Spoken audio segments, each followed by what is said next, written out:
Alright, fuck it, we'll start. Hello, Seraph, welcome. I bet you thought I was going to be playing Divinity, because I also thought I was going to be playing Divinity.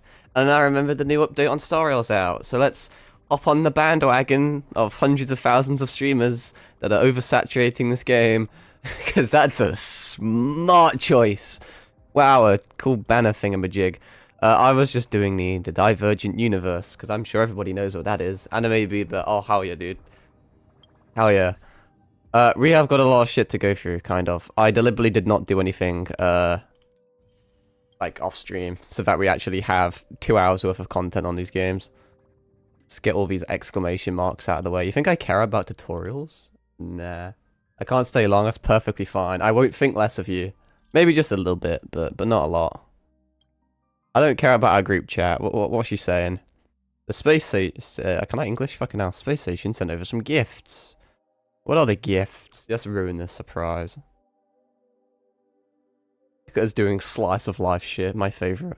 Is my voice correct? I haven't been awake that long, I can't lie to you. I'm nocturnal. But through the power of time zones, I can pretend that it's a normal time. And I'm sure no one will do the maths. Getting his head shaved, yeah, bro. No, I can't lie to you, I was up until 4 in the morning because I had a really good idea for a stream, okay? That I can't do anymore because copyright's a thing. But I was just kind of, I had an itching to play Resident Evil again because Resident Evil is my second favourite series of all time. It's a long story, so bear with me. I just kind of wanted to play a bit of Resident Evil 7 and 8 again, so I was installing them, and then I literally just turned my Xbox on to install them, then I was going to go to bed at, like, midnight, just to, you know, let them do. Slept around 12 hours. Yeah, I did. I did indeed. Well, I lost my thing. Anyway, so I was going to turn my Xbox off, and then there I saw it in the corner of my eye, an advertisement, because yes, you do get advertisements on Xbox. You pay for the console, you then have to pay for online, and then, I think I did sleep for like 12 hours, I shan't lie to you. I was tired. And then, yeah, I got an advertisement, and guess what that advertisement was? Fucking, it was Hatsune Miku in Fortnite. No, I haven't played Fortnite in a while, but as a really cool guy, I just had to check it out, and then I ended up playing as Hatsune Miku in Fortnite for like 4 hours. I know.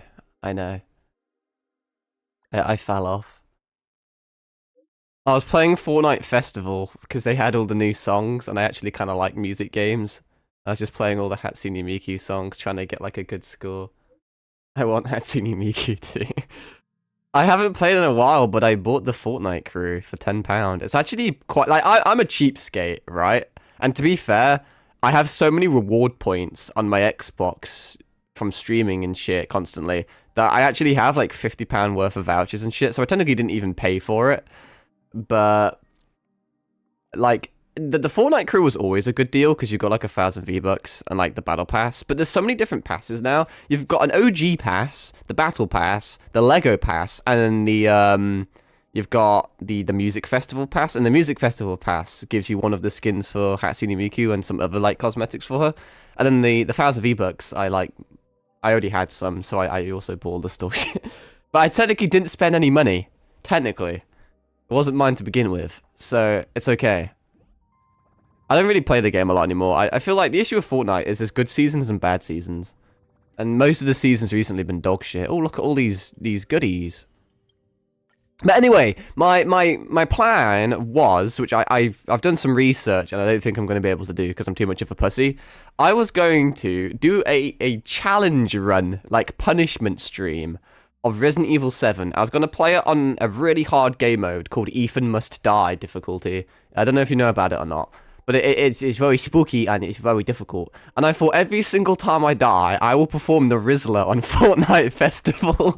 But I've been doing some research and I'm pretty sure copyright would absolutely fucking shaft my ass, unfortunately. So, I mean, when I streamed Fallout London, you know, I kind of had that fuck it we ball mentality, but I still got shit on by copyright. So Fighting in a lemon would have been funnier.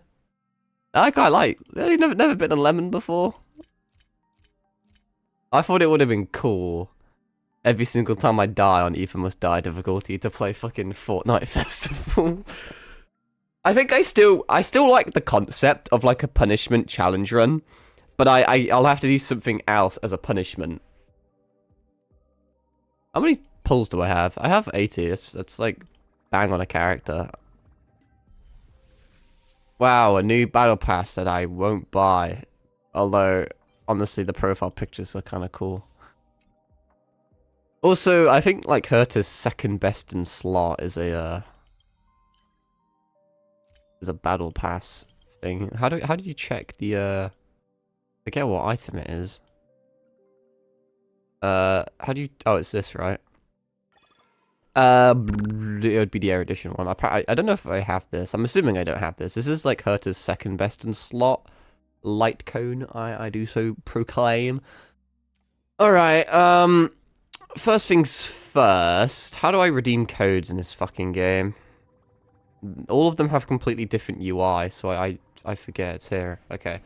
There's redemption codes that give you fucking nothing, but I'm gonna try and store up as many Primo gems as not Primo, wait, no, that's the wrong game. Fucking, what the fuck is it called in this game?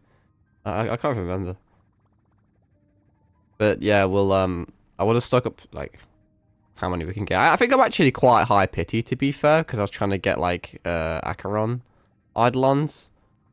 I have lost, like, every single 50-50 known to man, though. Did I lose 50-50 on the Miyabi banner? Yeah, I did, because I lost it to Kaleda. And then I lost 50-50 on the Sitlali banner, and I just lost 50-50 on the Mawika banner. Did I lose 50-50 on Acheron? I can't remember. Did I? I got Japard recently, so I think I did. I think I've lost about 4 or 5 50-50s in a row on all of my Hoyo games. So it's not looking good. I think I already have Star Rail gifts, so let's see if this code... These are just codes that you can, like, find online due to the live streams they do. They give you a little bit of something. I only really redeem the ones that give you jades, because what the fuck is the point of redeeming, like, them, if not, you know? I think is that it? Wow!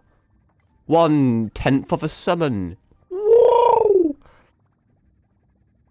EA Sports, it's in the game.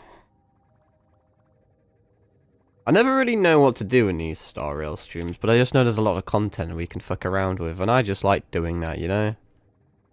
I like fucking around. And gambling. Honestly, I wanted the Herta for quite some time, because A, she's an Emanator, and I have Acheron, so I kind of thought she'd be on the same level as Acheron, but I think she's quite a bit weaker than that, honestly. And I just like to design and shit, but... Hello there. But so I started pre-farming Herta, and now I'm looking at look at all the reviews and things, and then if I was a smart individual, I would save my summons for Castoris in like 3.2. I'm not too bad, thanking you. I think that's all of the pulls. I would say for Castoris, but I have a gambling addiction, so I don't think I'm going to be doing that. Holy shit, that's a lot of stuff. Yay, an extra temple. Wow, thanks, Mem. The weird fucking My Little Pony looking creature. I think there's a new Pure Fiction and shit as well, actually. I appreciate the follow. We'll do all this, because we like testing out characters. What's this? Some sort of event?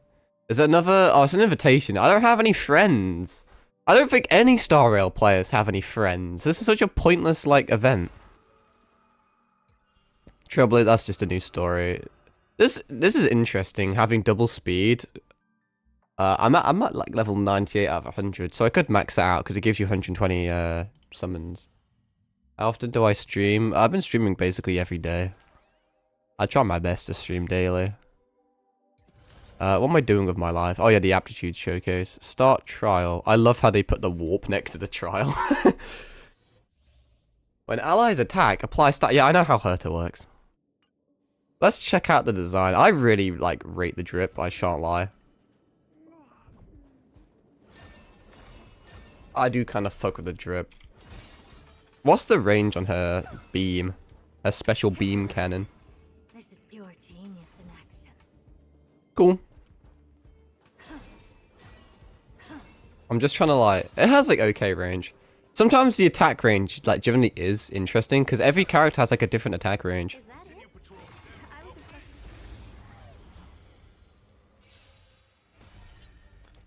I know how she works, I think. You basically just build up her ult and build up until you have... Is it like 42 stacks, I think? Which games do I stream? Well, just a lot of stuff. Gacha games. Mate, just single player games largely. Do I want to... I think you blast, right? And then I have my ult. Do I use my... Because my ult would give me my enhanced burst. But you only want to use that once the character has 42 stacks, I think. Yeah, that's what I was thinking, Seraph. If I attack, she would get 42. But if I ult, would it not rearrange it? Okay, let me attack to get 42 stacks. Miku Miki Beam. It's just what it reminds me of. And then this is... I guess I'll do that. And then she gets an enhanced AoE. And because he has 42 stacks, I should do like fucking Giga Chad damage.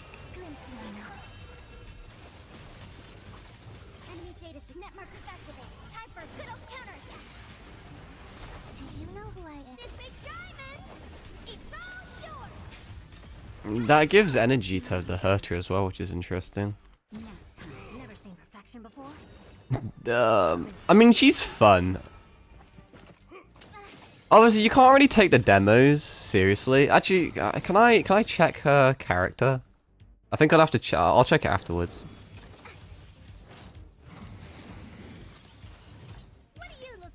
What are you looking at? So, if I do this, I don't know when to use this, honestly. That's the only issue. If I ult now, it rearranges all of the points onto the biggest guys. Then Herta gets an additional one. Now Herta can then generate more stacks, and then we can use enhanced.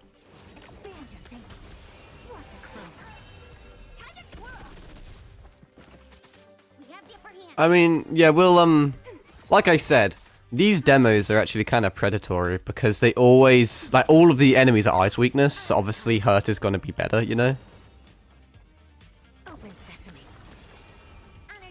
I make graphic stuff if you don't mind. Let me, okay. We have deleted them. We have deleted them, Seraph. I had a feeling. You can just tell. Like, in the back of my head, I kind of just know. They always start off with, hi, how are you? What game, how often do you stream? And it's like, what games do you... They also, the thing that fucking confuses me is they'll ask, like, what game are you playing? Like, you literally have to click on the stream and it says it. Like, are you mentally challenged? But I like I said, I always kind of try not to be a dickhead about it immediately, because I don't want to, like, immediately ban people just in case they generally are just a fucking NPC, but... They have max stacks, so I should save all my shit. It's crazy how many bots I've been getting recently. It's normally not that bad, to be fair. It's only been... We got, like, 2 last stream, which may be fair because, like, it was a longer stream. We've got 1 already this stream. The thing is, there's got to be so many fucking thousands of people streaming this right now. Like, if you care about views or anything, this is not a good game to stream right now because it is, like, peak hype, you know? I just want to check her character. Yeah. Look how fucking scummy that is. I don't know how many people are going to understand this, but the demo version of the character they're using is pay to win. Because it's using her 5-star light cone, which 90% of people won't have. So you're playing the demo, you're using an ice character, they make every single enemy have ice weakness, so you're already doing like double damage. And then they give her her fucking most powerful light cone option to make her look like she does even more damage. Like, people are going to play the demo, think she's OP, and then they're going to summon for her, but honestly, like, she's actually not that good. Especially as an emanator, like... Unironically, like, I shouldn't pull for her because she generally isn't that good of a character. But because I'm a simp and I have resources, I will. because I have a gambling addiction. But compared to Acheron, who's like the first Emanator, Acheron is like amazing. Firefly's pretty good. Fei Xiao kind of fell off. People will fight me over that, but she did fall off. But no, I mean, everyone says...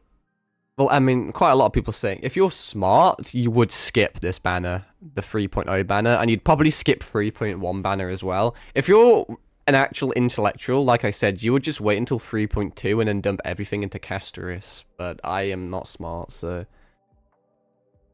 Yeah, Miharu is scammy. Scammy as fuck. The games are good. Yeah, I mean, when you like look on the Reddit and shit, people act like they're fucking saints.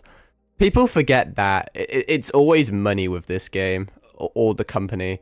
It's never about the game being good or the players having fun. It's about making the most money possible. And that is why I always check the demos, because it is unironically so fucking scummy.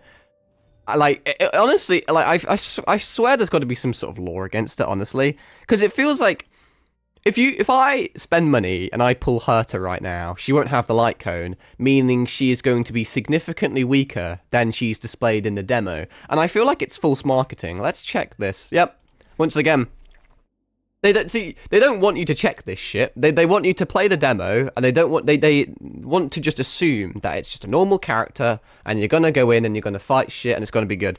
But if you actually look at the build, they give the demo characters the most pay-to-win, most broken builds known to man to make them look better. And I swear it's like unironically false marketing.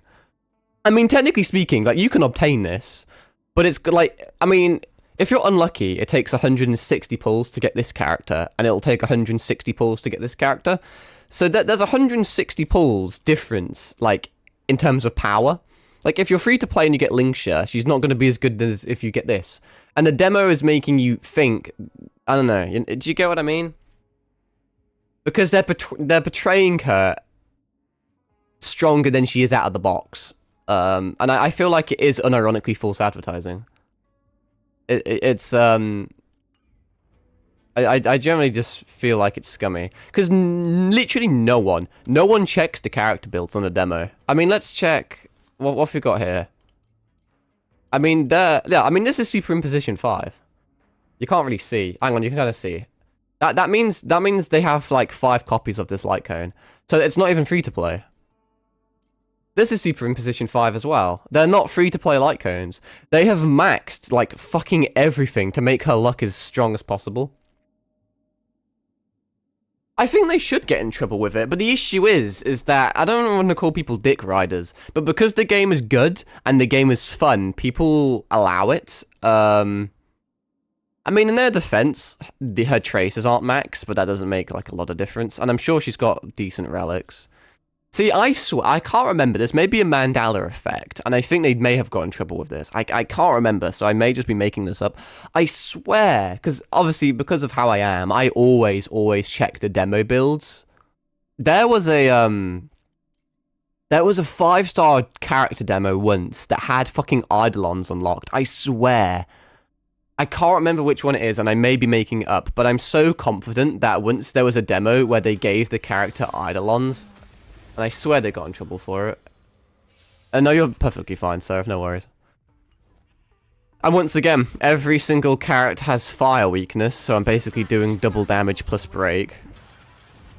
Which is normally not the case, because half of these characters wouldn't have fire damage, especially with ice. There's like, in terms of like character weaknesses, ice is like the least common weakness. You never see ice weakness. That's why Jingli fell off. You're not using Dance, are you? So you don't get... Oh, wait, he does get movement. Never mind. Shouldn't have really used that then. Not that it matters, because the demos are fucking... I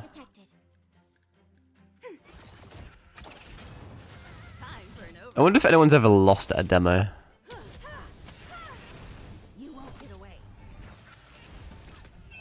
I was considering getting Linkshire, because she's pretty decent, but... I actually don't know what her ult does, honestly, I forget.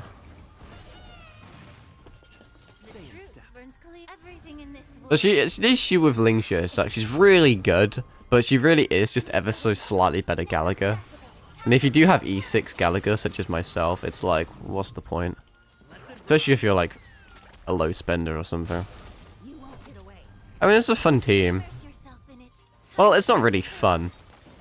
They're making it look fun via a demo. Ready for another? Obviously, it's going to be better if every single enemy you fight has fire weakness, you know? I guess it's cool that we have so many 5-star characters to trial, though, because then I get more gems. Like I said, like, in my head, I shouldn't get Herta, because I already have a ton of DPSs anyway. I know how to use Fei Xiao. I already have her.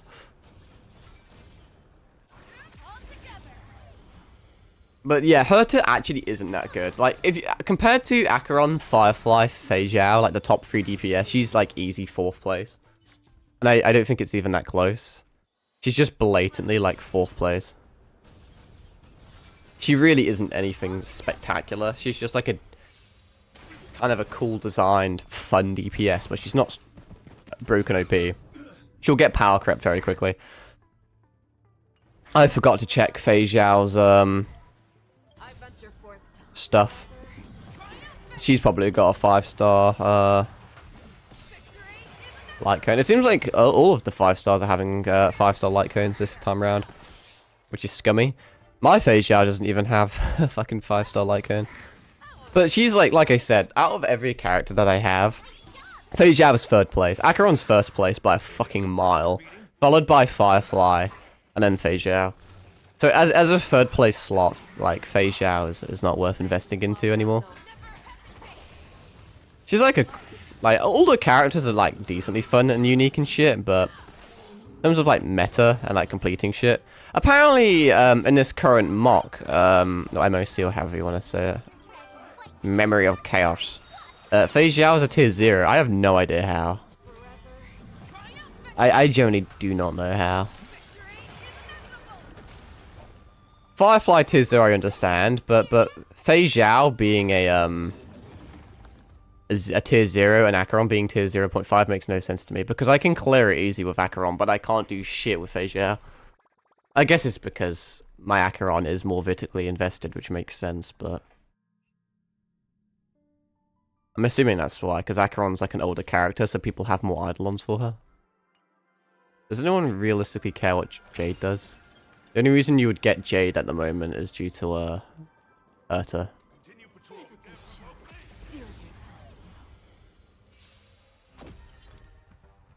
But no, I've said it 1,000 times, but what does this do? I always deliver. Some sort of thing. Honored to meet me. But yeah, I really don't need the Herta, because I don't struggle. I mean, I haven't actually got 3 stars on Mach 12 yet, which I would easily be able to do with the Herta, but is it really worth doing like 80 pulls to get like half a pull back, you know? There's no backing out now. It's just because of the ice weakness. I do have Jing Liu, to be fair, but I don't have Sunday. You can clear with Jing Liu if you have Sunday, but I don't, because I didn't want him.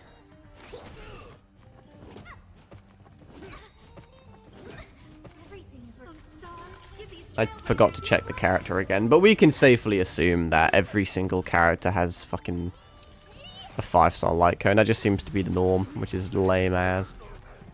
Lose some, win some. That was fun. Too bad that literally never actually happens in the game, and it's only in the demo. Alright, do I be dumb now and just start gambling? I have so many DPSs in this game that I really don't need Herta.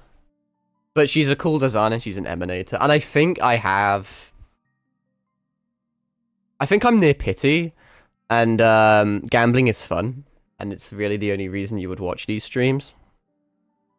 So, fuck it, we ball. Like I said, I'm pretty sure I have like 60 Pity, if not. It's been a while since I've actually not skipped a summon. Is this a 5-star? I don't know, I can't tell, I don't think it is. No, it's not. I'll take them. Actually, I already have fucking. What is it? What is it? It's Eidolons in this game, isn't it? E6. I've been playing a lot of Genshin recently, so my terminology's fucked. Is this a? That looked blurry. This is a 5-star, isn't it? You can tell with the music. This is a 5-star. Yeah. And so I'm not super hyped because I was high pity anyway. If I do get hurt, that'd be so nice though. Wow, double 4, that's nice.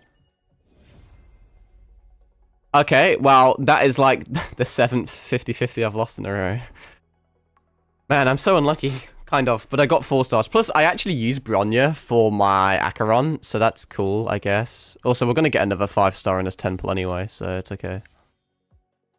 Also, you need to remember to save your remembrance light cones, because apparently they're in... The 2 4-stars are not bad. Plus, I can get additional pulls thanks to that. I will, like, honestly, like, Bronya Eidolon isn't terrible. Like I said, because I use her with Acheron, because my Acheron's E2, and I don't have Sunday, and I don't have Sparkle or anything. So you're probably screaming at your screen like, hey, why are you pulling for your 800th DPS? That's not even a good Eidolon, to be fair, for me, because I do not have issues with skill points at all with this team, because Palo and Aventurine just basic attack, so it's kind of useless. Also, it's a 50% chance, and as you can probably tell, I lose every single 50-50 in these games. So now we're at 0 pity, but our next 5-star is guaranteed Herta. That's nothing. I have a lot of pulls anyway. Oh, Moser, light cone, that's interesting. Cool. And I will keep my eye out for remembrance stuff as well. Alright, now we're actually going into... If I got Herta really, like, quickly, that would have been very nice. Very nice. I could have saved myself a lot of summons there, but obviously I lose every single 50-50s in these games, so... There we go, that's a new remembrance light cone, I got 2.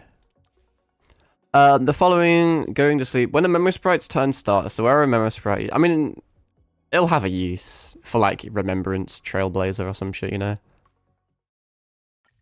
And we have quite a few additional pulls due to the duplicates I keep getting. We are very rapidly getting through my gems, though. Fucking, I don't care about that. We can probably super in position 5, that Remembrance light cone there. I have, it's annoying because I can complain I'm unlucky, but I actually have decent 4-star luck in this game. It appears we did, wait, is that something? I think, wait, this is Herta, isn't it? This is Herta. Yeah, well, we got it, I guess. We're kind of ruining the surprise because I know how pity works. But it's fine because we're going to get multiple Hertas, so it's okay. 3rd pull. Okay, 4th pull. 5th pull. 6th pull. 7th, come on.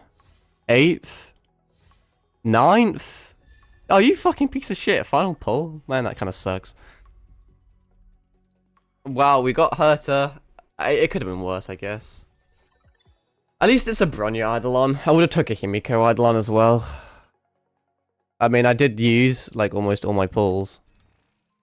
But that being said, I mean, I still have 21. And it's the start of the patch. So we have basically all of 3.0, all of 3.1, because I don't think I'm pulling 3.1. What is 3.1? Is it Tribi and Maide? And then 3.2 is Castoris. And, like, maybe the Kevin Expo? I'm not too sure. But I don't, Castoris is like a main DPS, right? She's like a summon meta DPS with a dragon. I don't have Sunday, so she's probably not going to be that good for me. But she's an anniversary character, so she's probably going to be as strong as Acheron. And the second 3.2 comes around, I guarantee you Herta will be power crept. She'll just fall off immediately. She'll just be like mid as fuck. And then everyone will just be using Castoris. It'll be like that fucking Toy Story meme where it's like, I don't want to play with you anymore. Which is true. It's damn true. Damn, I have quite a lot of stuff. I wonder if I should, like... It's probably not worth me trying to get something like this, is it? Because, well, eventually, like, Bronya's not even that good anymore anyway, so... Like I said, like, if I was cool, I would get Sunday, or I would get... what's her face? Sparkle. Well, we've got 14 pulls back, in fairness, from duplicates. Which actually, like, isn't terrible. That means we have 35 pulls still. Another issue of Herta is she kind of has a decent reliance on her light cone, I believe. Her light cone's kind of cracked.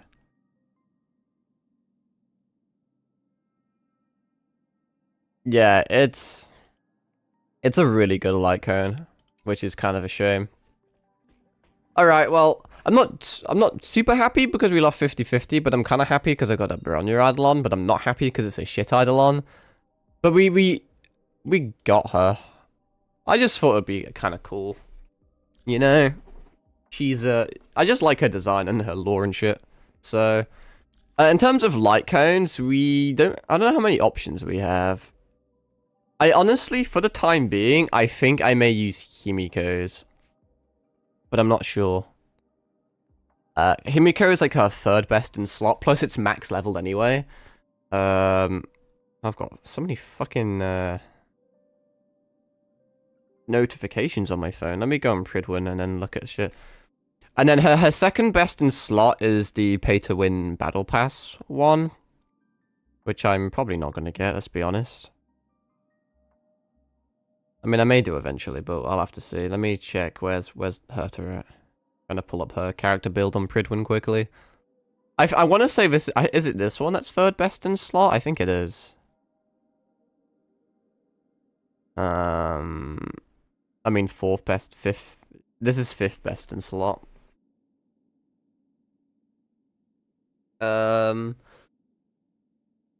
So for I mean, it depends on what I do for Pure Fiction, because Pure Fiction, I normally rely on like a Himiko Super Break, or like a Sustainless Firefly team. But we will see. If I want to test her out, I will put this on, because it's max, but I may start leveling this up as well. But I don't even know what mats I have for, honestly. I farmed a decent amount of shit. I'm pretty sure I have okay relics. I farmed a lot of relics for her, but I don't think I got any useful substats. I mean, you can re-roll them and craft them and shit, so... I also don't know if there's any new Ascension materials or anything like that that's related to the new story.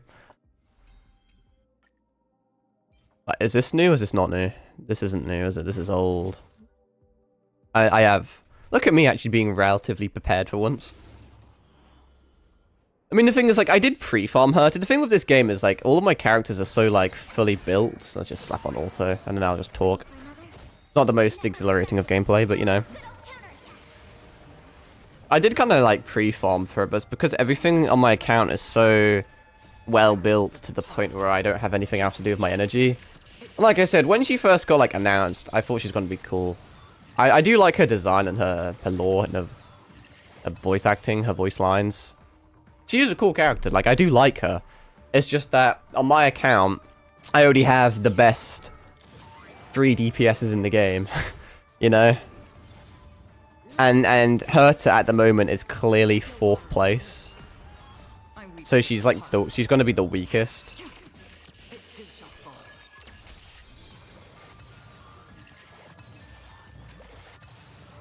But hey-ho.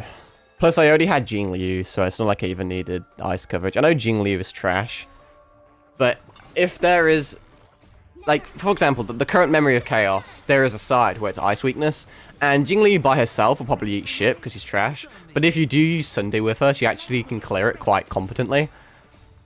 And a lot of people have Jingliu because she's an old character as rerun, and quite a lot of people pulled Sunday. So the point being that... You know, if you have Jingliu Sunday, you can clear every single ice weakness content in the game, which means you don't need her to, like, at all, you know? Because, like, Acheron ignores weakness, Firefly has weakness, like, implant, and Fei Xiao has weakness implant, which is why they're, like, the top 3 DPS in the game. And it's why they're consistently good, because they can make game modes that aren't made for them, and they can make them for them, you know? If there is an ice weakness encounter, Firefly can just make it a fire weakness encounter.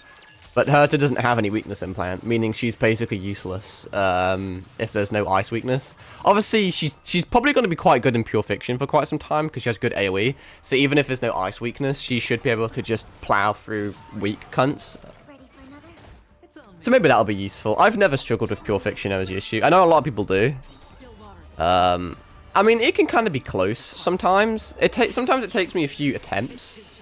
But there's never once been an instance where I've not 3-starred it. I have 3-starred every single Pure Fiction since launch. Which isn't meant to be like a flex or anything. I'm just trying to say that Herta just feels like a really niche character. From like a lore perspective. Not lore, what am I on about? From a meta perspective, but obviously just pull through you want. I just say I don't like Castrius's design actually. Like her actual design, I think is kind of bland and plain. But I really like her dragon, and I like how she plays, but I don't really like how she looks. That what? I think she just looks a little bit plain. Don't stop now. But it's too early to say shit about that, you know. But Castrius, like I said, as an anniversary DPS, that's gonna be part of the new like summon meta. She's probably gonna be just crafted quite a lot of them, because fuck it, I'll probably use most of them. Castrius is probably going to be really good, I imagine. Don't stop now. And then once 3.2 comes out, I guarantee you most people will bench her. I'll probably bench her, to be fair. She's just meant to be a bit of fun, because I already have quite a few pulls. I had High Pity, and yeah, I lost 50-50 for the 800th time in a row, because that's just me. By the time 3.2 comes around, I will have a lot of pulls, and I can probably guarantee Castrius again, you know? Because I'm not smart with my... I know, like, I know how to use your pools, and then I go against my own advice. I tell people they should say... What am I doing? I tell people they should save the 3.2, so then I fucking pull Herta. But I never have issue with the content in this game, so... I think it's because I used to be decent with my pulls. The only, I mean, outside of like non-limited 5 stars, I'm pretty confident the only limited 5-star sustain I had is Aventurine, which normally a lot of people are like, oh no, you need 2 5-star limited sustains. I have E6 Gallagher, who basically is, you know, like honestly, all you need for sustains is just Gallagher and Aventurine, or like not even Aventurine, like Linkshire or something, but. Because of that, I feel like I will never ever need like another sustain again, so I save a lot of pulls because of that, because I can splash any of those 2 characters in any teams and they work. I pulled Robin, which I didn't originally want to get, but she's a universal support, so that's not a bad purchase, because obviously Robin, my Herta team is going to be Big Herta, Little Herta, Aventurine, and Robin, so... Obviously, Aventurine and Robin are like really splashable supports. Alternatively, I think you can use Gallagher in that team as well. If I was using Robin and Aventurine on my Herta team, it means my second team could be Firefly Break, because Firefly uses Gallagher and Ran Mei as supports. So I could use both of those teams back to back with no conflict in supports. If I used Aventurine for my Herta, it means I couldn't necessarily use my Acheron team, because I do use Aventurine in my Acheron. But like I said, I'm pretty confident you can actually run Gallagher in a Herta comp. So I can just do that, and I imagine that'll work fine. It's all about kind of just... like I said, I don't have many supports, and I don't have many sustains, but the ones I have are so highly splashable. And I've made it so they don't necessarily conflict with my characters. If I use my Acheron team, I can use my Firefly team and technically a Herta team with 0 conflict. I can also technically use the Fei Zhao team, but Fei Zhao does technically use Aventurine. But like I said, Gallagher will work, just not as well. So I have all the... I have, like, the 2 most... Where's my Ran Mei at? I have the 2 most splashable universal supports in the game, and I have the 2 most splashable universal sustains in the game. So, a lot of people tell you not to invest into DPS and shit, but honestly, like, the way, like, I have my account, and the way most people have that account, I kind of can, it's just because I like big numbers. I like, because I always like playing selfish DPSs. I don't like playing characters where the DPS does a little bit, and then all the other characters do things as well. It's the same in Genshin and Zenless. I like having 1 main selfish DPS that's always on field, and then 3 characters that kind of just support and make that DPS even better to like produce big numbers. Which is why I like using Bronya. Also because I don't have any of the other characters. But like I could have chose to get a different character, but then I would bench my Bronya. So it's like, do you really invest 180 pulls to get a slightly better like best in slot character for Acheron? Getting a Robin or like a... Not a Robin, getting a Sparkle or a Sunday? Or do you just kind of use what the game's given you? You know, like, I've lost 2 50-50s on Bronya. So I may as well use her. You know? And that kind of saves me having to get shit. And Bronya actually works quite well, to be fair. She really hasn't been power crept that much. Like, if you have Sunday or Sparkle, you'll literally never, ever, ever use your Bronner ever again. But if you don't, you know, she still works fine. Like I said, I don't really know what I do in these streams. I just ramble a lot on my Star Rail streams. Very opinionated, which I probably shouldn't be, but... Anyway, let's go back to leveling Herta. Because DPSs are the most fun in the game. Even if I bench her, like I said, gambling is fun. And gambling is good streaming content, even though ironically no one ever watches it because like Star Rail is so oversaturated. I didn't realize how many books I had. I normally struggle with level up materials in my other games, but there's no point in me material exchanging. How much extra shit do I have? I have 14 things as well. Maybe I'll just do like a day one build on her. Because that'll be interesting. Not everyone, because a lot of people just... Most people on Reddit do like a single 10 pull because they can. And then they just immediately pull her. They didn't even want her or anything, or didn't expect to get her. They just immediately pull Herta, but then they can't build her because they didn't like pre-farm her. That's the average person. I kind of wanted her and kind of pre-farmed her and expected her, and I still lose my 50-50 when I was at like top pity. I have lost so many 50s in a row, dude. It's crazy. I will have to bring up my, I did it ages ago. You can copy your user ID and you can put it into certain websites and it tells you your luck. No, I have a feeling I'll probably be in the top, like, 10% or something for 4-star luck and then the bottom 10% for 5-star luck or 50-50 luck. Because I do seem to get a lot of 4-stars across all my Hoyoverse games. My luck is identical in every game. I lose every single... I always go to hard pity. Always. We always go to tip-top hard pity, and then we always lose to 50-50. I do it like twice, because then I have to go back to hard pity again, you know? Which happened in this. I haven't been lucky in a while. But like I said, it depends how strong my gambling addiction is. Because I kind of want her... I kind of want Herta's light cone, but it's not worth it. She's mid without her light cone, and her light cone is a humongous fucking buff to her, but even with it, she's still 4th place mid, you know? Which is just the sad, kind of, not really the sad truth, but it's just the brute fact of it, you know? There's no point in vertically investing in a character like Herta. She's just a bit of fun, really, to time you over. Because if I don't... I was thinking, obviously, if I save from like 2.9 to 3.2, there's a lot of patches where you're not doing a lot. I don't want to get bored. So if I summon Herta now, I can fuck about with her for a few patches, and then by the time 3.2 comes out, I'll have a decent amount of playtime with her, and I'll probably just pull Casterus, because I'll easily have enough pulls for her by then, I imagine. I'm already on, like, what, 30 pulls? And that's before even starting any of the content of this patch. So that should be easy. How many did I need? Did I need 30?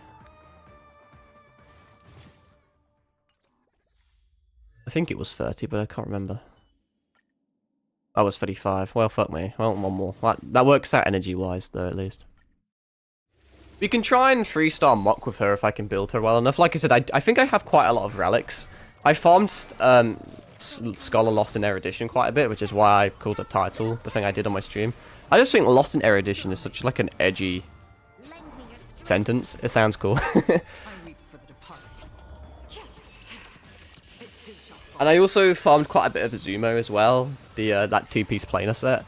Plus I also have 12 of those little disc things you can use from Divergent Universe to farm more, like, planar things. So we can farm even more Azumo. I was farming it for Acheron and Herta. It was, like, exclusively beneficial to farm that shit. I'm getting a few basic pulls. Maybe we can get another Bronya or Himiko Eidolon. That'd be nice. And these are piss easy to craft.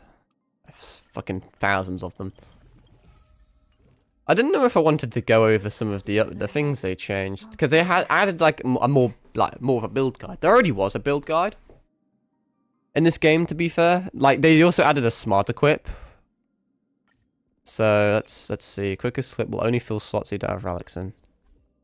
See, I mean it's not bad, to be fair. It automatically recognizes that her best in slots are these, and auto equips them. So that's not bad.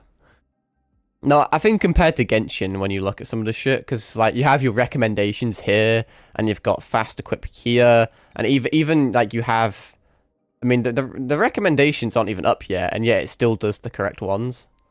I think the building in this game is actually really good, and the build guide's useful as well, telling you what builds and shit you want to do, and it like rates your characters as well. And then it like kind of tells you all the best shit you can do. Pretty cool. Zenless does it to an extent. Zenless is getting a lot better at doing it. And it was already good in Star Rail, and now it's even better. And then there's just Genshin, which to be fair has implemented a few things, but could definitely use some work. Mainly just with like relic farming. Because in Zenless you can just handcraft the perfect relics immediately. And then Star Rail you can basically do the same. You can craft a few, you can re-roll a few. And you can just farm really easily and really quickly. And then there's Genshin where you have to use like 20 fucking energy to get a single apparently dog shit relic that you'll never use. Alright, well, max level already, that's not bad, really. You don't want anything else? Interesting voice line. I don't know what she uses for these, honestly. I don't know if I farmed these well enough. Actually, no, I think I did farm a bit. Because I have quite a lot. I think I did do a little bit. And like I said, I have loads of these. Don't have to worry about those. Never do. It'll only be this thing I have to care about. Yeah, I farmed like a tiny little bit, but probably not enough, really. Is this new? No, this is just fighting Fei Zhao. Which I guess I could do. What do we want here? The ultimate's important. We don't need her basic. I don't think we'll ever need her basic. Unless we run out of energy, but... Which you may do, because we don't have light cone, we'll see. Enhanced skill increases the damage. See, all of these are useful is the issue. All of these could be doing with a decent level. Should I, like, level 7 them all? I think I will. I'll at least try to. Actually, what I'll do, not that it really makes a difference, is I'll use all the green ones up first, and then I'll start crafting blue ones. Even though I have thousands of them.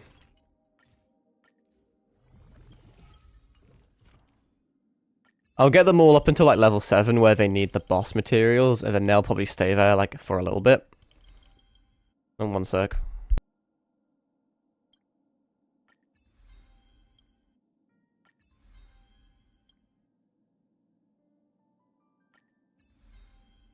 That was a fun little social encounter. I forget I have these Tears of Dreams. Alright, so we're not going to level this. Is it worth me leveling these? It's cheap enough, so we can. Kind of need the boss. I don't know how well we're going to be able to level her talents, honestly. But we'll, what to do. I think we'll invest... It may be better to upgrade these. So I can get those quite easily. These ones are cheaper to get, so maybe I should get this first. Let's just use fuel, because we can. Normally I'm pretty patient, and I'll just wait a few days to do this shit, you know? I'm in no rush. Not like I desperately need her to... Not that the game mode's going anywhere. Fuck it, we'll just auto it. I have confidence in my team. I don't think I've ever fought Fei Zhao out of the story, though, admittedly. I don't recall it. I don't think a character I've used has ever required her ship. I love it when the auto duel uses or the auto battle duel. I'm thinking of Duel Links. I love it when it uses Bronya's ability when Acheron is directly after. That's kind of a speed tuning issue, though. To be fair, I hate speed tuning though with a fucking passion. It's so tedious. Everyone else just seems like luckier than me. Let me move my cursor out of the way. People get pissed off when it's on screen. I hate speed tuning. Everyone just seems to miraculously just slap a bunch of relics together and they get a perfect 1 speed difference. I do not. I try and speed tune and I get like literally like it just doesn't work for me. The amount of variables that like go into it, nah. No sure. Honestly, I can't remember fighting Fei Zhao outside of the campaign. Is Acheron the best team to be using here? My Acheron's kind of eating shit. Apparently they fixed the Aventurine quote-unquote bug. I can't remember if I've ever talked about my theory on that or not. I think I did. The idea that some characters, such as Aventurine and Acheron, are like they're unintentionally broken. And obviously, it's not that you can nerf a character once it's out, because that's probably illegal, and that would cause a big backlash. So what do? You just give them bugs. Because it's not your fault if a character has a bug, you know? If Aventurine has a permanent bug that makes him weaker, it's not a nerf, because it's completely unintended, you know? Wink wink. It's fucking it's devilish, but it's smart, you know? If you're not liking how the meta is... Oh, hello there. I'm good, thank you.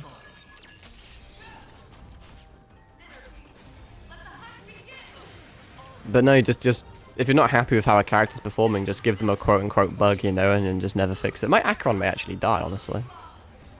Maybe I shouldn't auto this. I don't know if Acheron's the best team to be using here. She has fire weakness. Maybe I should use Firefly.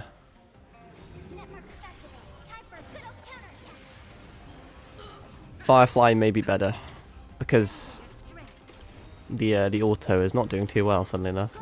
Like I said, I think the Aventurine bug is fixed. Apparently in the CN server it is. I guess it could still be unfixed in the EN server, but my Acheron's unironically gonna die. Wow. Let's if I retreat, do I keep my shit? I can hope so. Let's put on an where's my... It's been a while since I've swapped my party. Do I even have a preset for Firefly? Yeah, this is the one I use. Let's try that one again, shall we? I may not auto it this time. Let's actually, like, pay attention, shall we? I forget she's maxing now, she's over here. Tracers. It's been a while since I've used Firefly. Oh, thank you for the follow. Because my Acheron just kind of normally clears shit, but... manually doing it takes a while.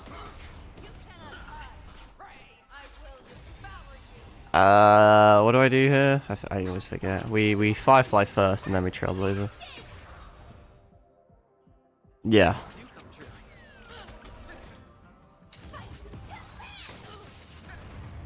I'm just gonna try and weakness break because she's fire. How's your stream going? Not bad. Nope, that was a mistake. She can... Don't know why I'm like sweating on a fucking random boss. That shouldn't even be difficult, to be fair.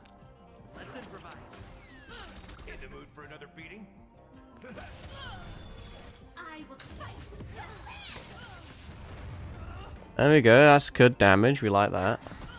Take your position. The mood is set. May as well just use this shit, because if not, I'm just going to be stacking energy that I'm not using. Dreams do come true. Is it worth me doing anything here?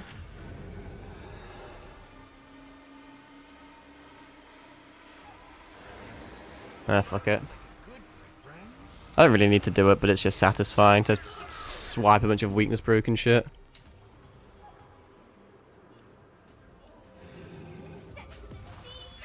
Set the seas ablaze.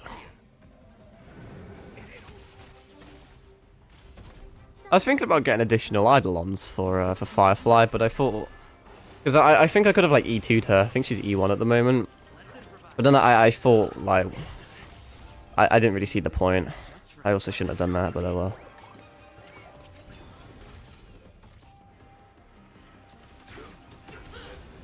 Because Firefly will fall off sooner or later. It's much better to get Casterus with the pulls than it is to get an Eidolon for Firefly at this point. I could be wrong, but she's an anniversary 3.0 DPS. The chances of Casterus being bad is so minimally small.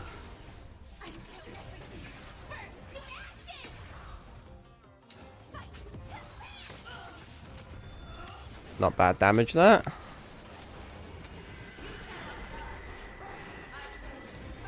I venture forth to hunt. Yeah, break definitely helps. Don't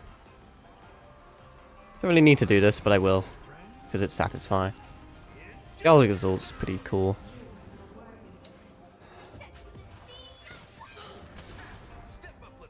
Step up, let's see it. Let's break that because that's a guaranteed break.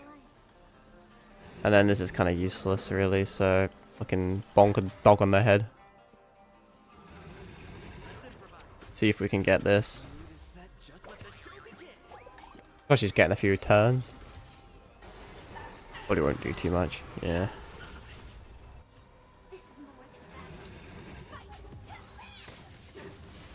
That is good damage.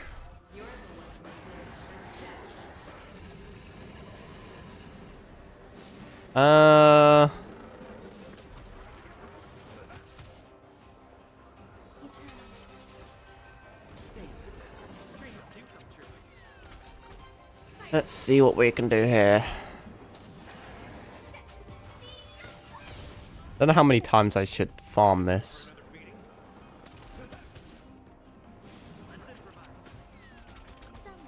None of you have ice weakness, do you? So I'll just do that.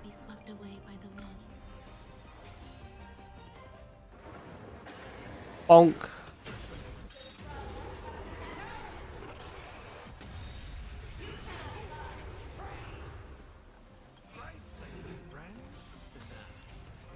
I forget how many boss materials this gives you. Does it give you just the one or does it give you multiple? Guess I'll save it for the time being. Because we're going to be here a while if I have to bomb this multiple times. I should have used Firefly's ult first. Kind of making some misplays, but it doesn't matter because it's not difficult content. I normally just auto shit nowadays. I can clear most endgame content just by autoing. It's may kill. Yeah. See, we got 3, and I could do it again. We'll see. We'll see how happy I am with my Herta build. Worst case scenario, we may have to just chuck her in Divergent Universe. Which obviously is not a good way of testing a character. At least, like, their damage and shit. Because you get so many random buffs. A lot of people do test characters in Divergent and Simulated Universe, and it's like, what are you doing? But, at least you can test her fun, I guess. Because it'll automatically, like, make her, high-leveled. What am I missing? Well, I'll just use tears, because that's what they're there for. Craft a few more of those. Casual 56. That'll probably never... Don't know if I'll need that many. Am I out of things? I am out of thingamajigs. Next things we really want, we want these. Can I exchange anything? Oh god, I'm poor. I have a few of these. Do I need any other ones? That's purple, purple, purple, purple. I think I only need purple ones now because we're ignoring basic attack. Which means we can do some cheeky material synthesizing. There we go, that's not too bad now, is it? That's like 1 or 2 upgrades. It's not bad for a day 1 build, really, is it? All things considered. I think I'll try and do a few more runs of these, I guess. Because I have fuel. They're fire weakness, so fuck it, I'm sure Firefly team will be fine. The only issue of like autoing like a Calyx, that's like a 6-round one, is that it's not the most exhilarating of content. So now I have to talk here. I don't actually know how long it takes. It takes a good few minutes. Depends on your team though, you know. You kind of want just a shitload of AoE. I actually wonder how good Herta would be at this, because she just has so much AoE on her team, and the enemies tend to be quite weak. But like I said, like, most of them aren't going to be ice weakness, because I'm pretty confident ice weakness is like the most non-existent weakness in this game. They just hate ice. They hate ice in all of their games. Just look at fuck, I forget her name now. Shenhe from Genshin. She didn't have a rerun in like fucking years. No, I'm actually thinking, like, as a farm character, her turn may be decent. Just because she has such big explosive AoE, and she likes having a ton of characters on it. I mean, as you can tell, like, I'm doing fine as is, but... just a thought. She'll be a good bit of fun. I think it's just fun to collect the Emanators, you know, because Emanator is just a cool fucking word. If nothing else. How long is it going to take me to get 4? Good few minutes. Well, I'm going to need more than that. They kind of look like condoms. Is that just me? They look like condom packets. I'm sure there's going to be some sort of like, okay buddy Trailblazer post about that, surely. If I was more active on social media, I'd be the one to do it. I probably should be. Like, I am active on posting stuff, but I don't comment a lot. The issue of commenting is that it's just toxic. You know, you're always going to have negative shit. All will be swept away by the wind. I also kind of had like an oath of silence. I just like kind of just being, you know, an eminence in shadow. Just, kind of witnessing in the background. There was a meme the other day I saw. It's quite an old one. Something about, like... it was like a image of some galaxy god saying that I will not interfere. I just like witnessing shit. I felt that on a personal level. But no, in the Eminence in Shadow RPG Reddit, I broke my oath of silence to comment about some YouTube shit. I've already explained it a few times. A bunch of people that played the game wanted more content on it on YouTube. There was quite high demand, and it's like it was good because it's high demand, but it's also a niche. Can this like go away? This is gonna load up a fucking web browser now, isn't it? Oh no, they've actually changed it so it's now like more in-game than it is web browsery. But that's how you wanna, if you wanna get views and you wanna be popular and wanna get content and stuff, the best thing to do is just to excel at a niche. And as you can see, as you can probably tell, or may not know, I recently got 1,000 views on YouTube, which is pretty cool, and it's almost entirely thanks to my me like posting Eminence and Shadow content, because it is just a high demand niche. But that being said, quite a few of my VODs have decent views. They contribute to an extent. I probably got minimum 100 views from my VODs as well. So, like I said, I don't care about the views. You know, I'm not gonna throw a hissy fit if I've got like 1,000 views or no views. But it's just statistically, it's very interesting just to talk about the algorithm and shit. You know. And also, I don't know what else to talk about whilst we're auto-farming shit. Alright, let's see. There we go. That helps.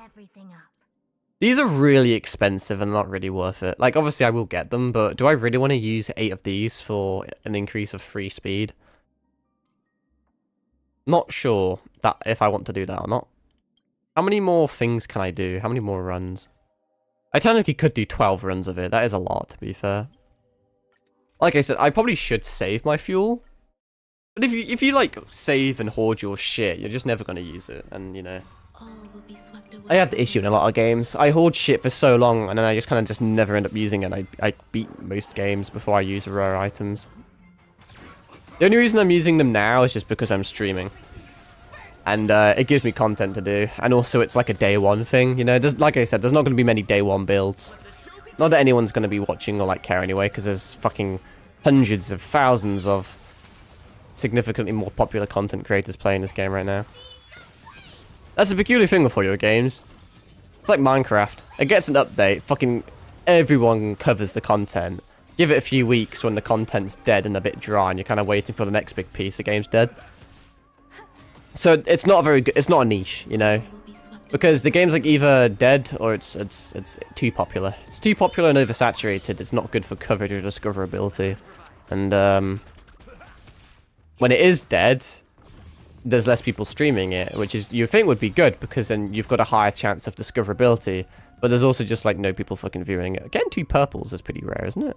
Or maybe it's common. I'm just unlucky and I rarely get shit.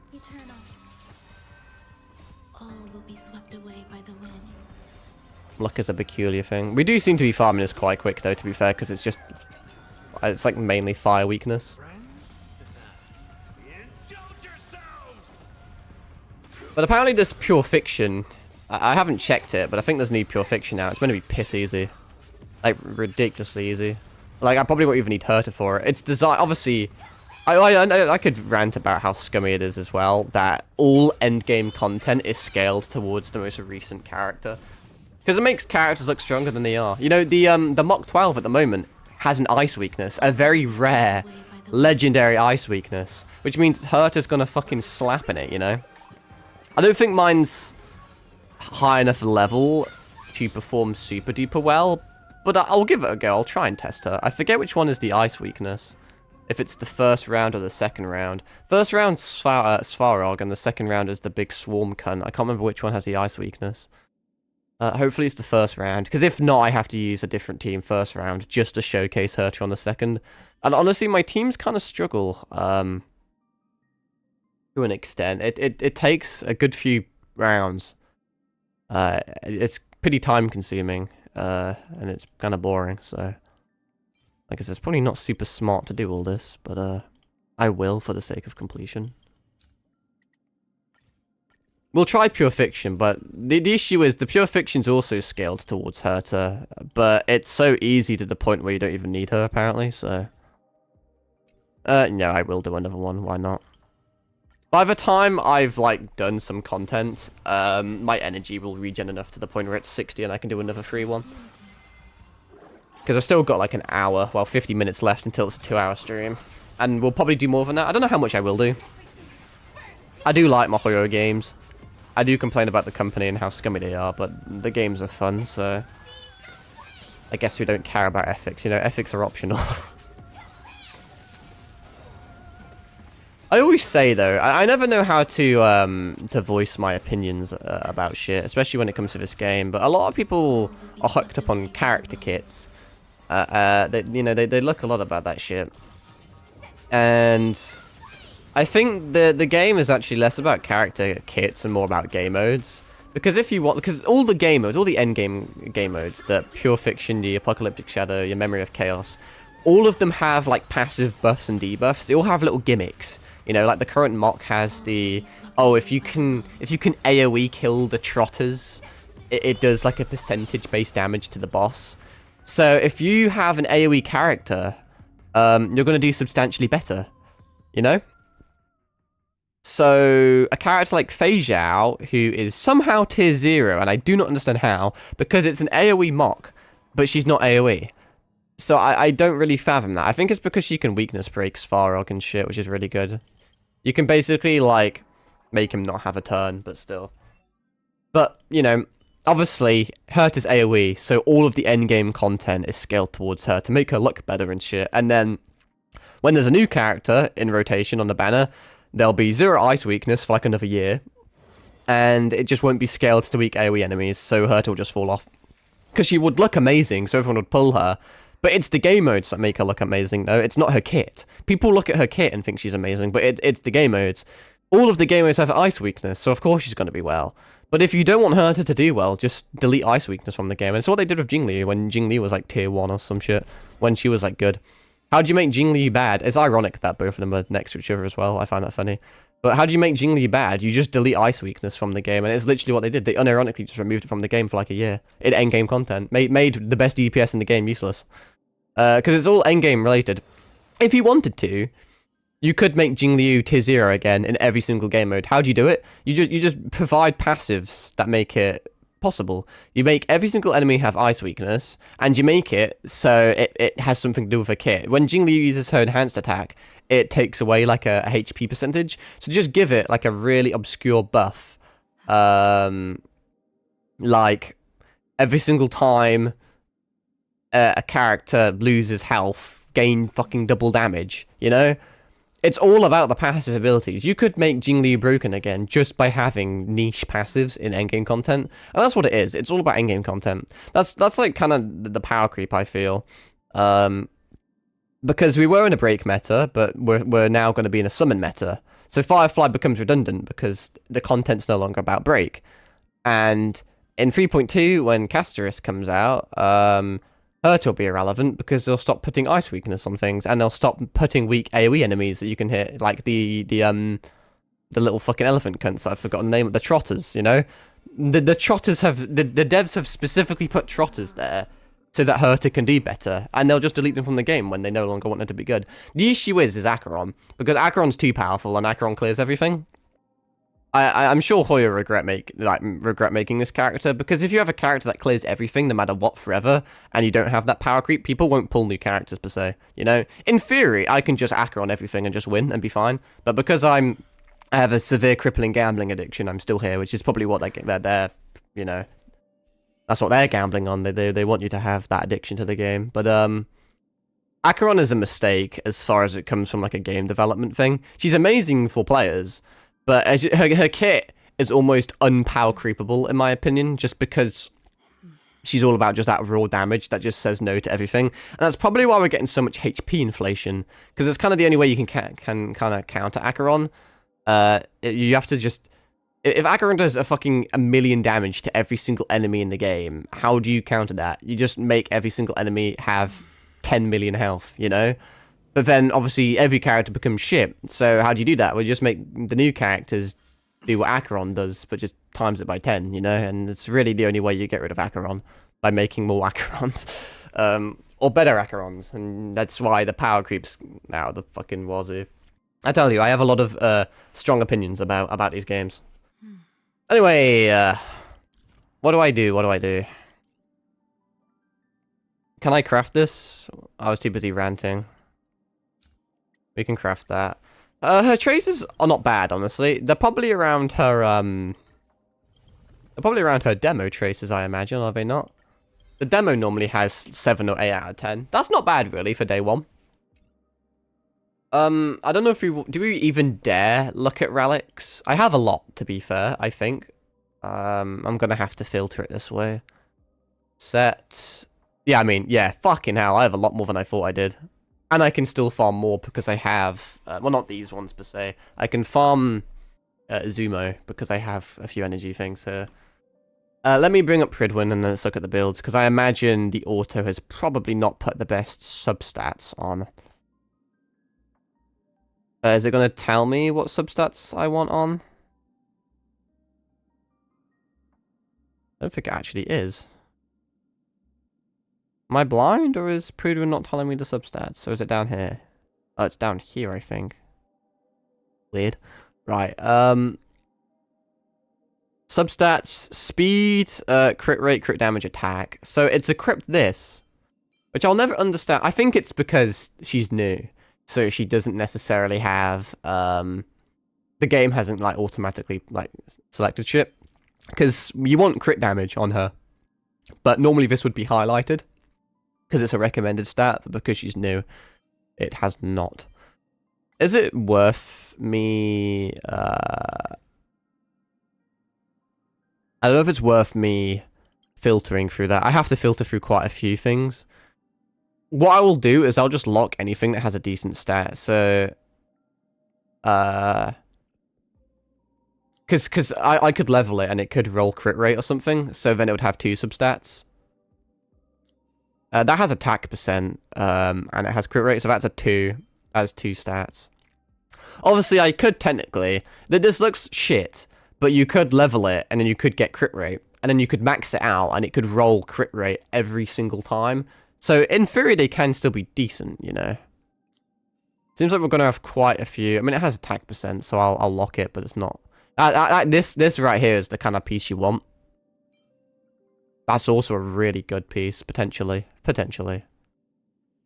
We may actually have too many options here. We're kind of spoilt for choice. I guarantee you all of them will be shit. That's our first speed bit, but I'll lock that one. I think I may start not locking some of these, unless they're, like, really good. Well, that's decent, potentially. That's semi-okay. Crit rate... Attack percent and crit damage, so it has 2. So I think we won't level all of these because we'll be here forever. So I'm going to not do this one. If it has like 1, so this has 2 because it's attack percent and crit rate, so it has 2 desirable slots. And it could also get a 3rd desirable slot, so I'll keep that. I think, obviously, like I said, this could in theory be a really good piece, if you're lucky. Because it could just roll like speed, and it could just keep rolling speed again and again and again. But for the sake of getting through this shit quickly, I'm only gonna level ones that have 2 pieces, I think. Technically speaking, you do want speed on her. I can just speed boots her though, so that's something. I think logically, I think I'm gonna roll a crit rate, crit damage first, and then we'll just hope that it rolls into crit damage. Actually, this is a 3 piece. I didn't even realize this has 3 desirable bits. This is almost a perfect piece.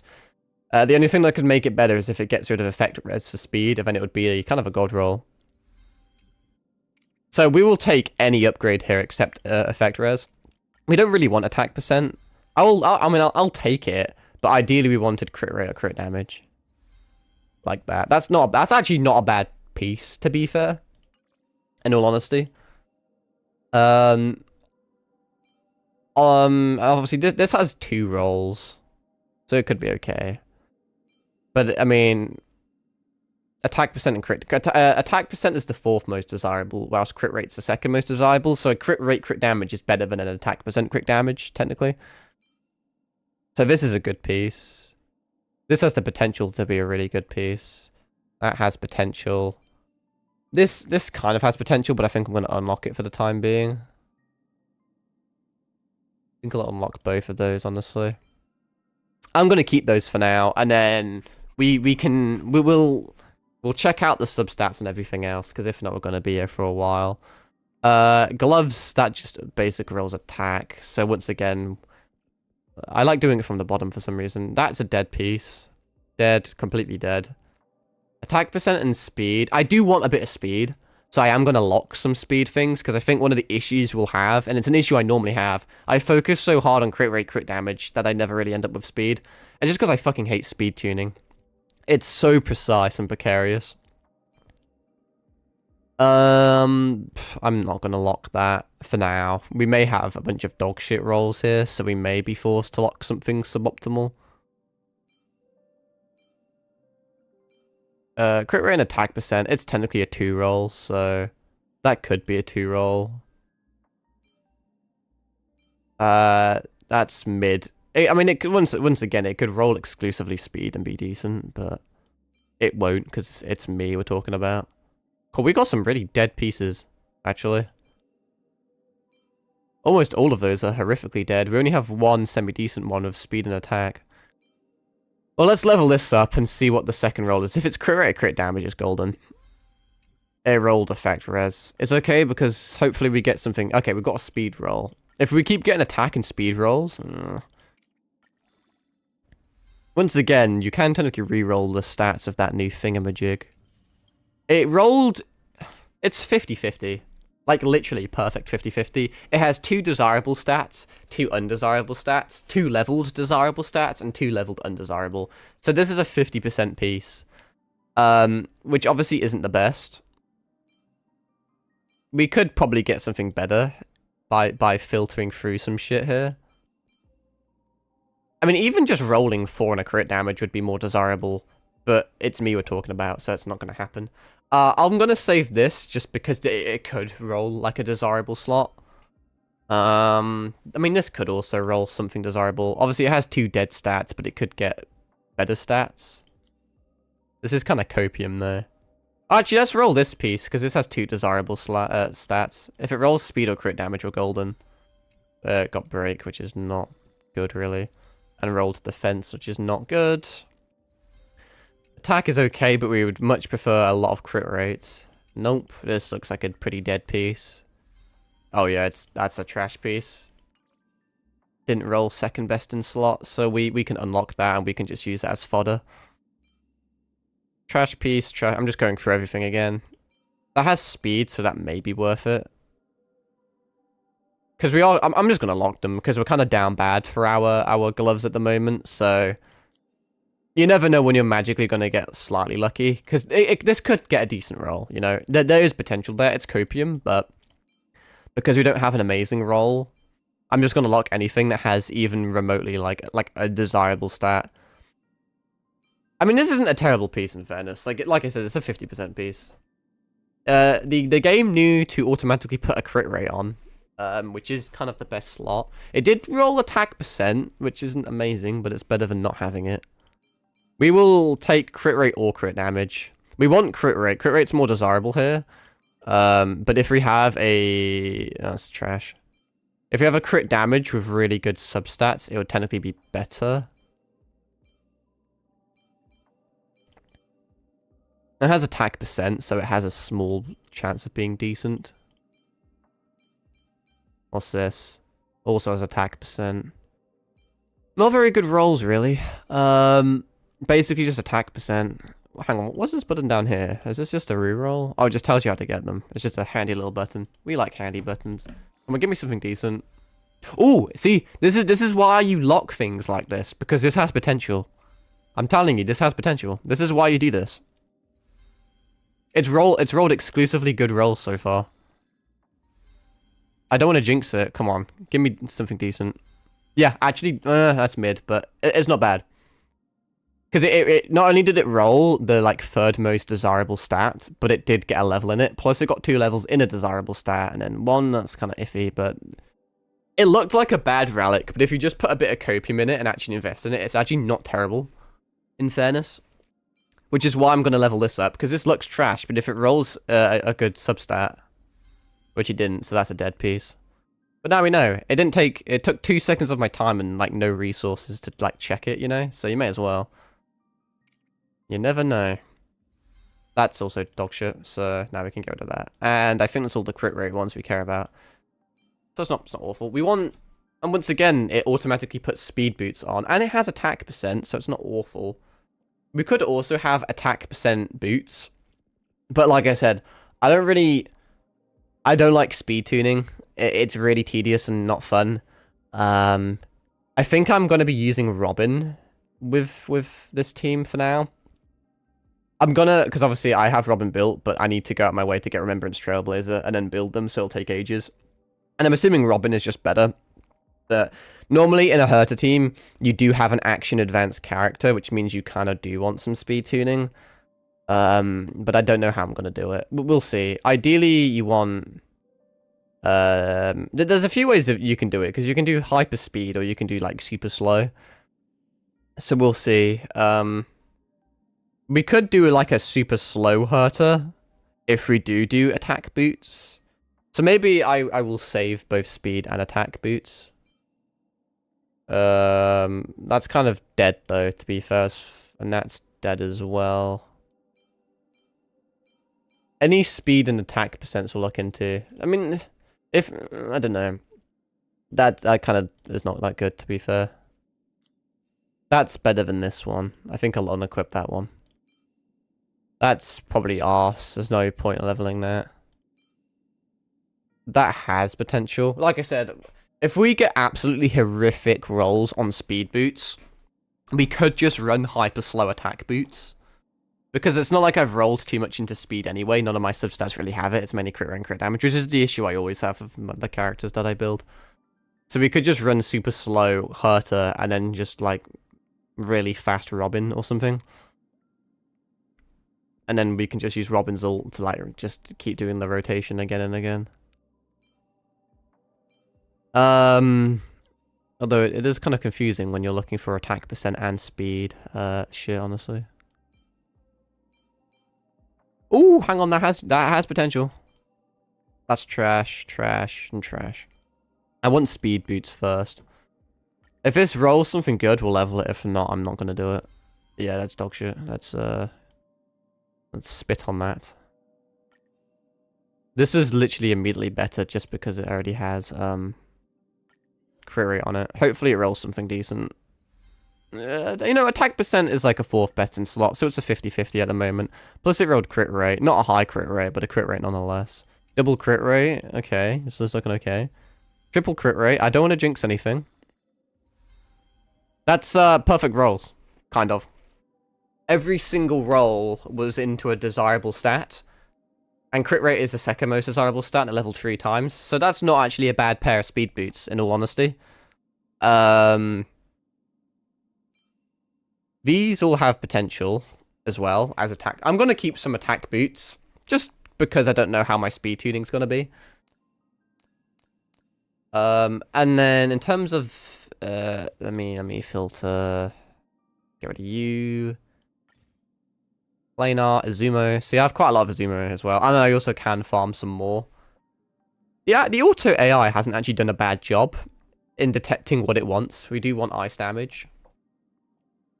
I think I'm gonna go through all of the ice damage ones and see what substats we get, and if I'm happy, we'll leave it. But if we get a god roll attack percent, I will use that, but we won't because it's me. So first, let's just look for some ice damage. We may not have any. We may just have the one. Obviously, I could craft one in theory. I could craft like a really good roll, but don't need it right now. I should also look at my lightning damage ones for Acheron. That is trash, unfortunately, so no point in even doing anything there. We have the odd attack one in here. That's an ice. Oh, this is a really good ice, potentially. That has a lot of potential. Oh, another ice, but it's shit. But does Acheron prefer... Some people say to use, like, attack over lightning. I forget. Actually, why am I even using this? This is shit. I must have, like, de-equipped something at some point. I don't quite know why I'm using that. That's dog shit. That's a complete arse one.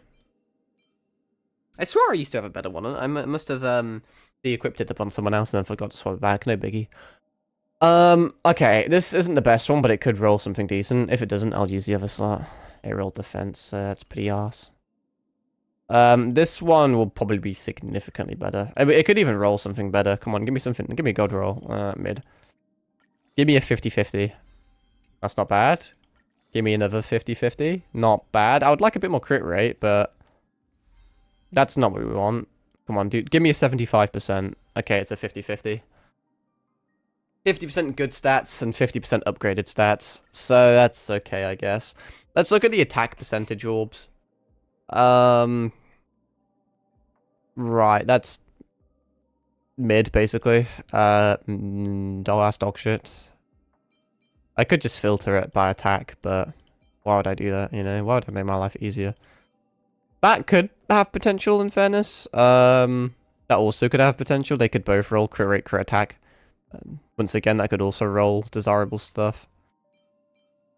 None of them are immediately, like, absolutely super amazing gold rolls, though. They have the ability to be decent, but... That's dog.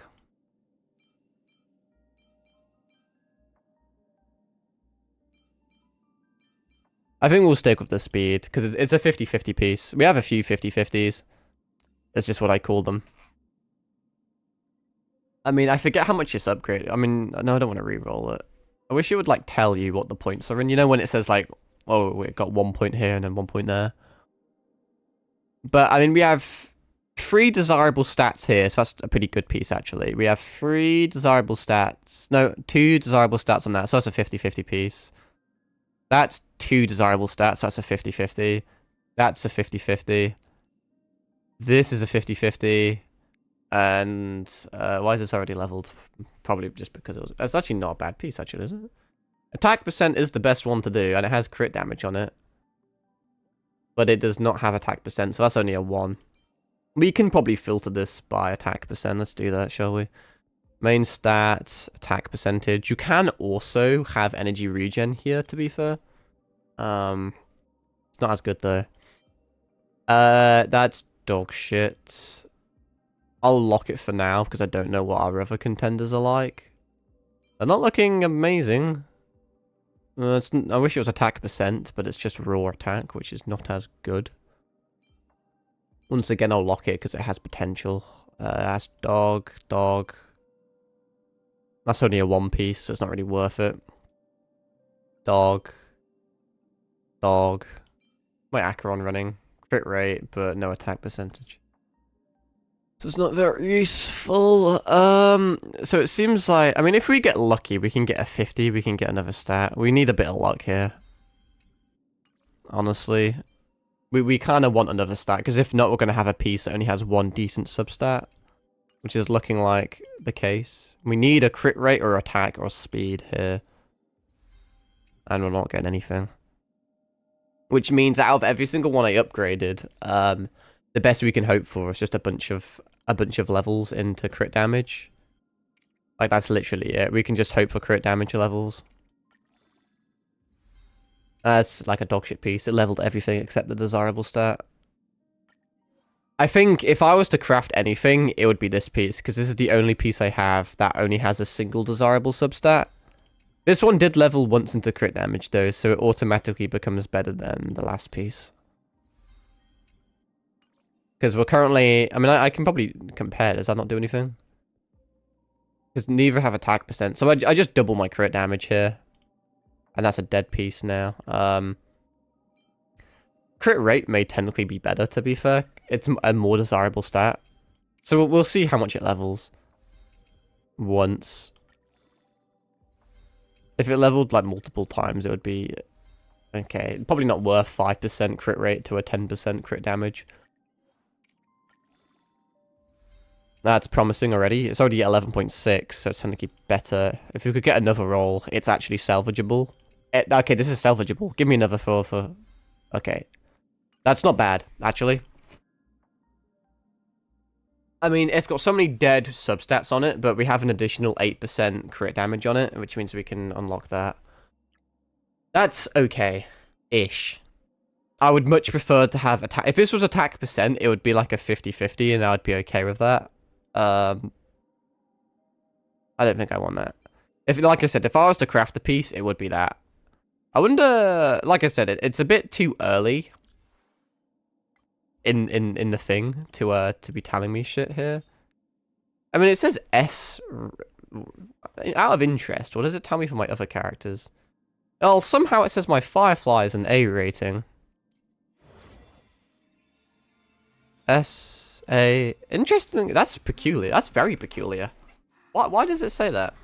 I know for a fact all of these characters are well built, and it says A ranking, so why is it saying S here? Because these are not that good. It would appear that it's, I'm assuming it's because she's new, and the AI is still trying to figure out the best shit for her. Because I find it weird that she's one of my few S rating ones. Where's my Acheron? Oh, right there. They all have A ratings, and yet somehow her has an S. Obviously, I pre-farmed her, but I farmed all my other characters, and they have good stats to an extent, so... I mean, all of these are basically 50-50s minimum. I think I have, like, 175 here, but... Yeah, this is a 75%. When I say that, I mean it's because out of 100%, obviously, divided by 4, they're 25% each, and there's 3 stats. So 75% of the stats are useful, and 25 aren't. I don't know if that's, like, a legit terminology people use. It's just a terminology I use. So that's a 75 piece, and these are 50 pieces, and this is a 25 piece. So that's a bit not good. Wants me to fucking max out these, but that's not happening. I think what we're going to do is we're going to slap Himiko's on, and we'll just have to remember Himiko does not have a light cone right now. And I'll tell you what we'll do, which is not... This is not a good test at all. But if I do one more run of Divergent Universe, I can max this out and, you know, get some more shit. And it's just fun. And then we can farm some more things for her, I guess. I'll do this just because it's more fun. And then let me swap my team. I should add more presets, to be fair. I don't even need the Silver Wolf preset anymore, because this is an E0 Acheron, and this is an E2 Acheron. So the team we would use... Also, the benefit of Divergent is it levels them up slightly, and we can probably view how it's leveling. The only thing it levels... It just upgrades these traces. We don't care about this at all. We do not care. And all it does is upgrade these by 1. Mine are at 7. These are at 8. So... If you're on par with the Divergent Universe recommendations, you can't complain. Obviously, like, the reason it builds Firefly is just because I haven't leveled basic attack, because why would you? I know what team I want. The team I want is this. However, I'm not too sure if you want Robin in the second slot.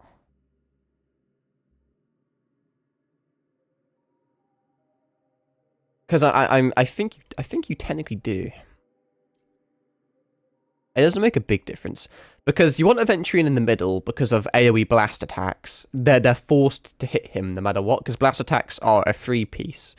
So if you hit a free piece here, it can only hit these 3 characters. It can't hit Herta, and if you hit Herta here, it can hit these 3, but it can't hit Herta. Once again, it's weird having 2 Hertas on one team. I also like that they look opposite ways, so they look like they're both fucking staring you down, 1,000-yard stare. But you kind of want Robin to get hit because I think she has like high HP and defense in her ult and shit, so she doesn't really take that much damage. Plus, it gives her energy when she takes damage, and obviously, eventually, you want to get hit as well. So I think, technically speaking, normally I would have my Herta there, my second Herta there, just because that's how I have my teams. But I think you want them both there. And I'm trying to look at I think that's how you want them. That's how I'm gonna have them. That's like the optimal thing. Like I said, it doesn't matter because it's fucking Divergent Universe.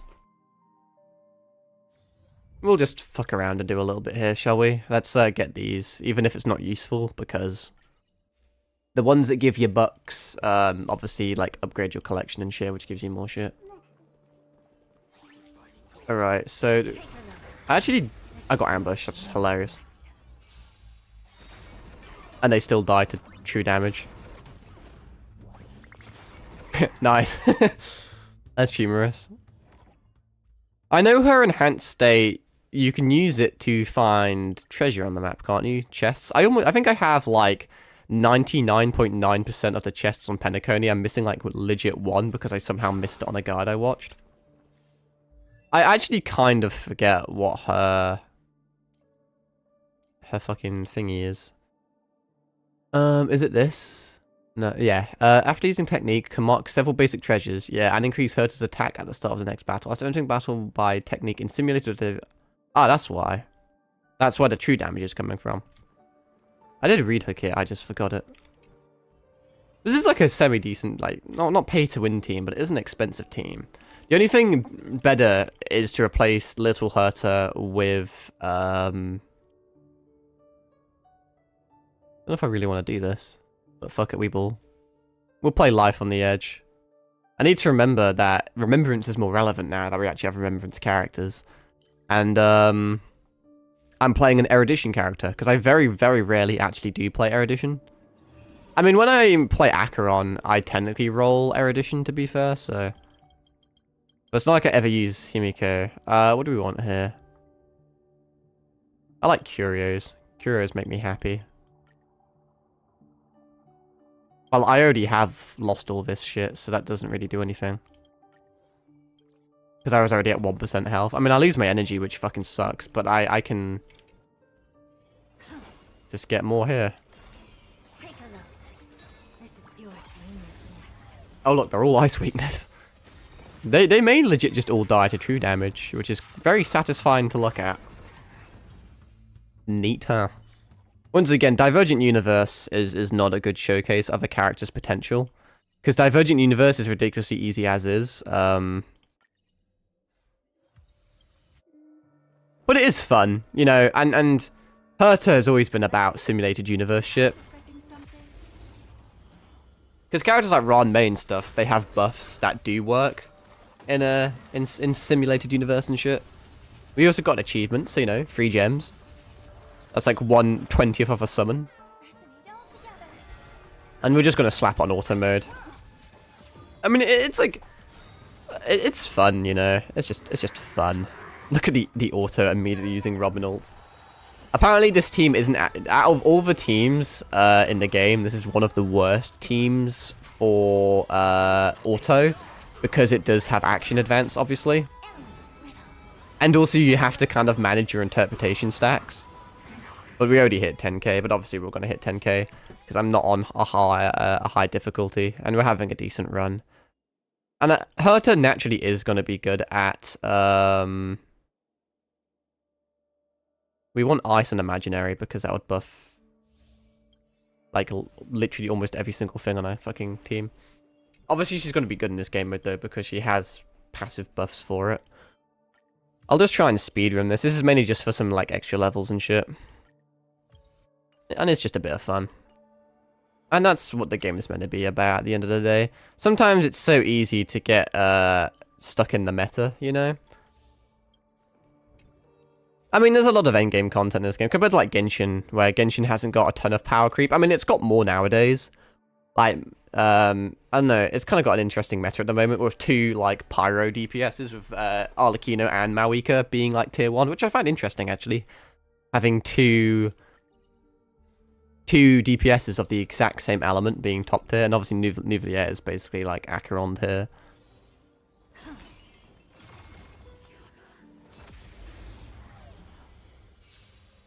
But the game, I mean, like, characters like Zhao and even, like, Gonyu and Ayaka have fallen down a little bit, because, like, Gonyu was... When I used to play years ago, she was, like, tier 1, used to dominate fucking everything in that game. She would dominate every piece of content. But now she kind of fell off. I mean, she's still really good, though. Like, yeah, there is a tier list, and yeah, she's, like, I forget what tier she is, but... She's definitely not, like, tier 1 or anything. But you can still clear every single piece of content super duper easy with her. But in this game, that's not the case, you know? Like, let's say Star Rail, I forget the exact tiers. Let's just say Gonyu's like tier 2 in Genshin and Jingliu's tier 2 in Star Rail, just for argument's sake. Jingliu is like borderline unplayable in Star Rail. Whilst Gonyu will be able to literally like clear every single piece of okay, technically only... I'll do this one because it gives you better rewards, so to be fair, because then you get to do a bit of fight. So, you know, may as well. High difficulty equals more rewards. So that's the difference between, like, Genshin and Star Rail. So you kind of do have to care a little bit about meta in this game, because you will just not be able to clear content. You just won't be able to play the game if you have shit.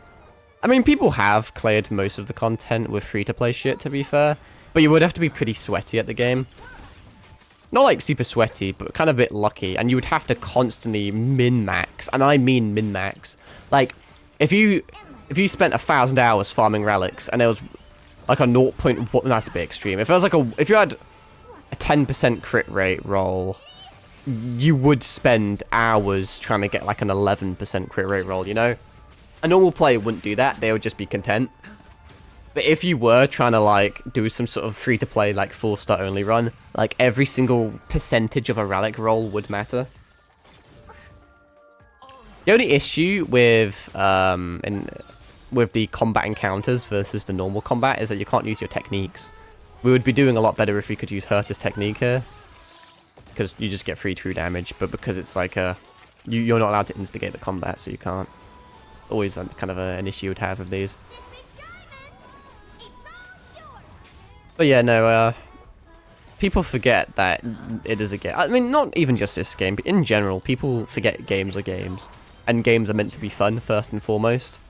The whole point you should play a game is solely for your own entertainment and happiness. And if you're not being happy playing a game, you should just not play it. If you're generally just getting stressed or, like, angry, or it's, like, affecting you, just like, actually just don't play a game, you know? That may be useful, actually, for my shit. Oh, that was Erudition then, but it's Elation. We do not care about Elation. Elation's cringe. I'm not a big fan of follow-ups. I thought they were, like, semi-cool, but I never had any of the characters for them, because I really don't like Topaz. For whatever reason. Probably because she's, like, a tax collector. But obviously, I have Aventurine now, and obviously I did eventually get Fei Zhao, but... I guess Remembrance may be semi-decent on her, to be fair, because she is ice, so she can inflict freeze, technically.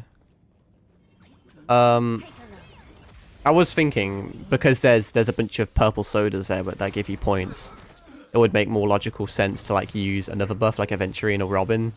Because it's basically free, but they literally get one shot anyway, so, you know, like, what's the point? That's crazy damage, to be fair. But once again, it doesn't matter because it's Divergent Universe and it has literal zero, like, indication of the actual character, you know? It's not like I'm playing on, like, a harder thing. Maybe in my spare time I will, like, I don't know, try, like, a harder Divergent Universe. That's a lot of blessings that I just lost. That was not really worth it. Oh well. I think I kind of just lost a lot more there than I won, honestly, but hey. This thing? With quite a lot of negative curios and shit. But it doesn't make much difference. Yeah, anyway, like I said, because you get like a lot of achievements and shit for doing high-level Divergent Universe, done a few. If anything, Herta may be one of the better characters to do Divergent Universe for, just because her technique is like purely scaled for it. Compared to like, obviously a character like Acheron, with her technique, she can speedrun the enemies so quickly. You can just hard focus combat domains and you can just do really well. Take a look. This But is genius in action. characters like Ron, May, and Herta that have dedicated passives towards the game mode, obviously you'd assume do better. I mean, that is crazy that even with a bunch of negative curios and shit, I didn't even attack yet. I just clicked E and I already had 8,000 points. Or maybe I'll take it all. I'm just saying it because it's impressive, because even with like E2 Acheron, you tend to... I mean, it depends on the run, really. Like I said, it's all RNG based. It's not character based at all. You can do that with any character in the game. Like even like fucking Yanqing or some shit, you know? None of these are useful, so, like, at all, so... Hey-ho. But it's always nice to see when you kind of just shit on things, you know? Maybe I should overwrite something. But that just wastes time, and I really don't need to. But we don't need abundance. I never, basically... Unless I was using Galago, I wouldn't need abundance. Probably don't need propagation, either. We'll take that, though. See if we can roll another remembrance. Like I said, I feel like I'm being sweaty now. That's just kind of how I am, though. Not intentionally sweaty, but... I just like min-maxing shit, even if I don't need to. That'll take too much time. Not that we're on, like, a tight schedule, per se, but, like, Star Rail is one of those games where it's actually very fun to play. Even if all you're doing, in theory, is just slapping it on auto mode and just, like, 2x speed and not really engaging in it. I guess because you put a lot of time and effort into, building your characters and getting to this point in the game, it's kind of just nice to sit back and watch your work, you know? It kind of plays a bit like a movie. But I think it's probably one of those games where it's more fun to play than watch. That's why whenever I do a Star Rail stream, it's to summon for a character, because at least gambling and RNGs are just a bit more fun and engaging, you know? And building the new characters, because it's good to showcase this shit. A 90% chance to double... Yeah, fuck it.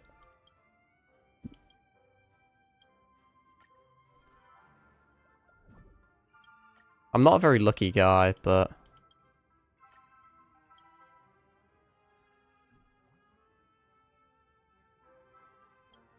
50-50. Did I win it? I lost it. Once again. Proof. Proof that I have never once in my life lost a 50-50. I had a feeling I was going to lose it. The only reason I did it was just to test. If there's anything that's 50-50 in this game,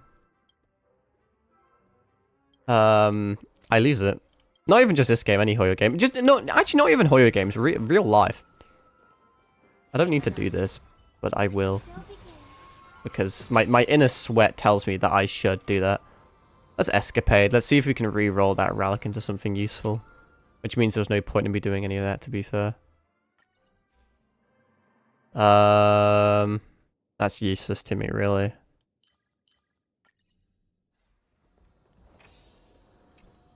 It's like min-maxing shit.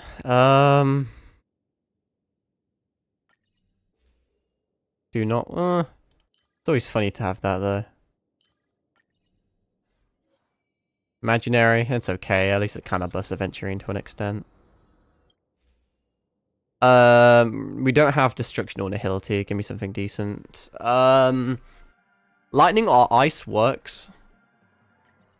We have two characters that are Ice, so I will take that.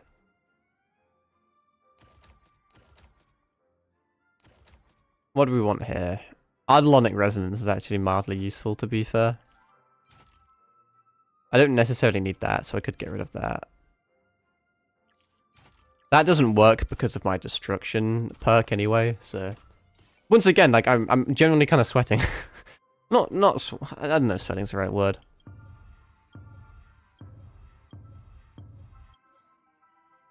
I don't know why I clicked that, honestly. That was kind of dumb. But hey, now we have a lot of cosmic fragments.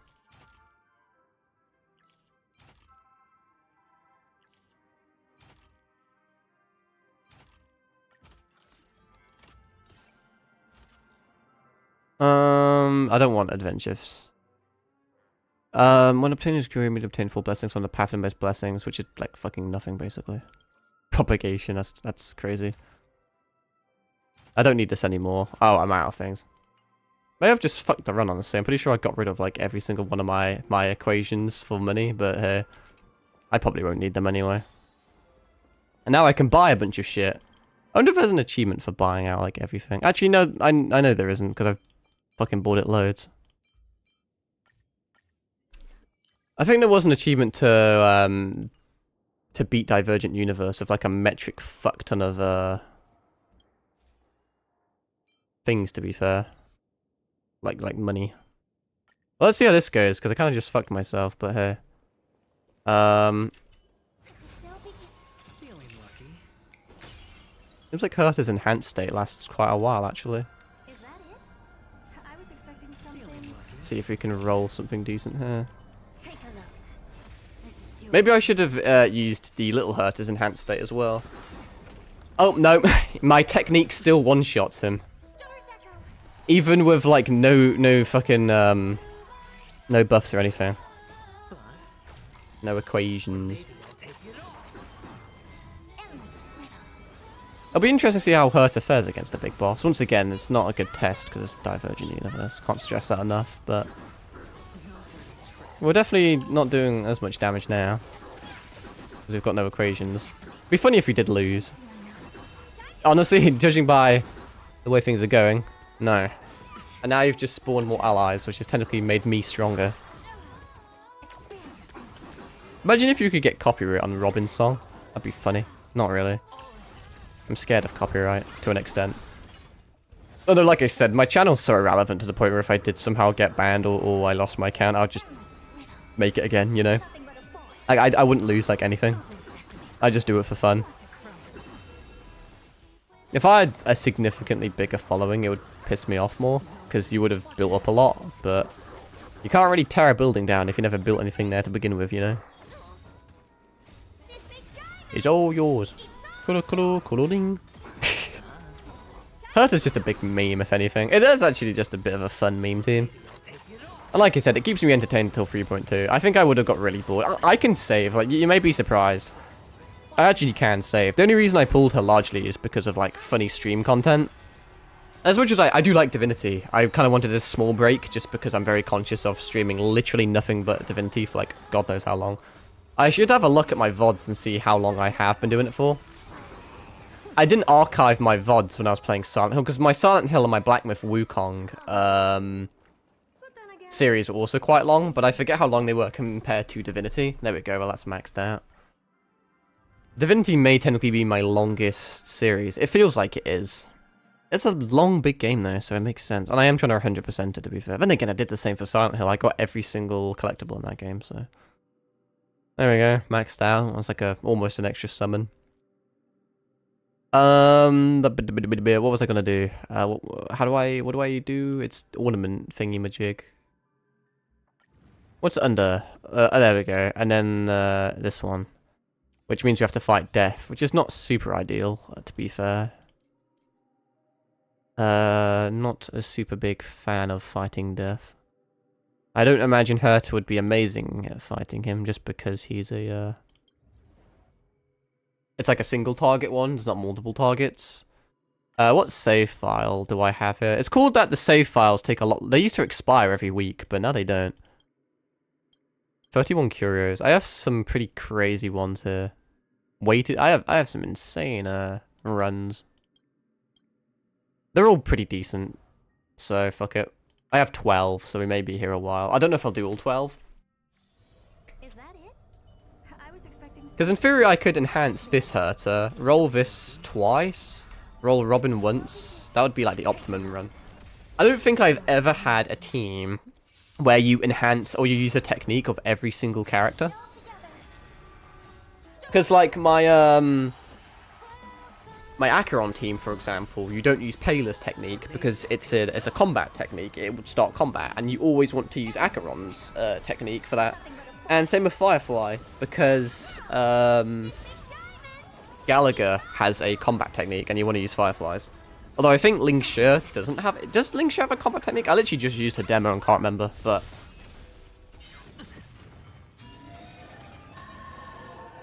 Bust. Well, he's dead. Or maybe I'll take it off. Like I said, I don't have much structure when I do these streams. Because it's not the most...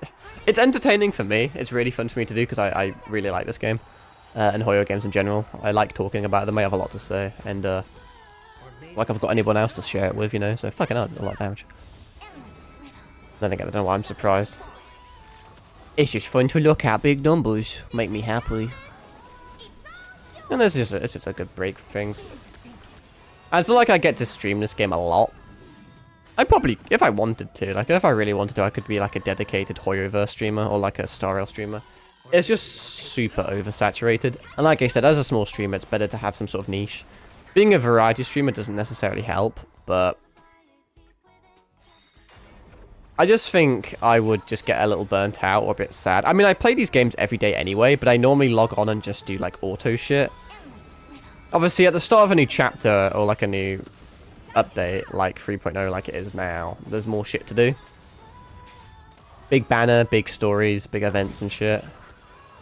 But, I mean, I can normally clear most of it within a few days, and then there's not a lot to do. It's not like a complaint or anything, but I feel like as a content creator, you'd struggle a bit. I feel like I'd run out of ideas, just wouldn't really know what to do. And a lot of content creators on these type of games, they kind of just resort in just either copying and pasting everyone's ideas. Like, there's so many fucking...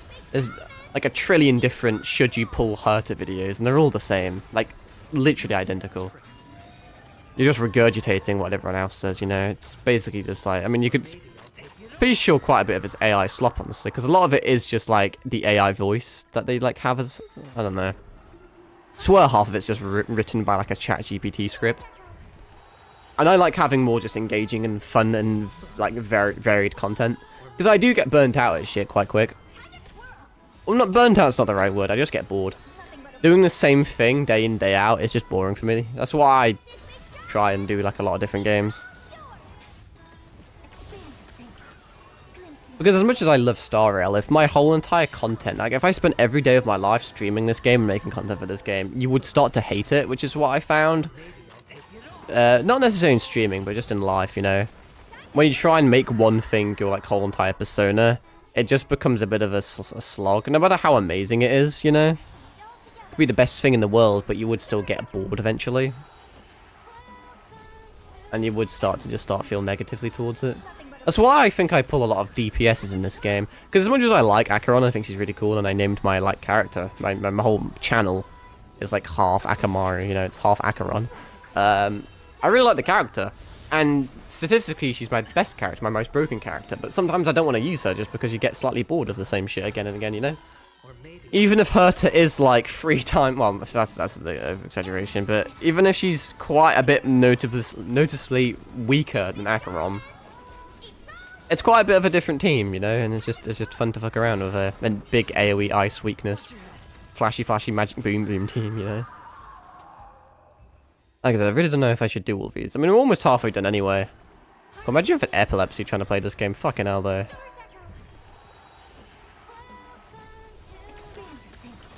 Epilepsy is a bit of a weird thing. Don't know why I decided to just talk about that.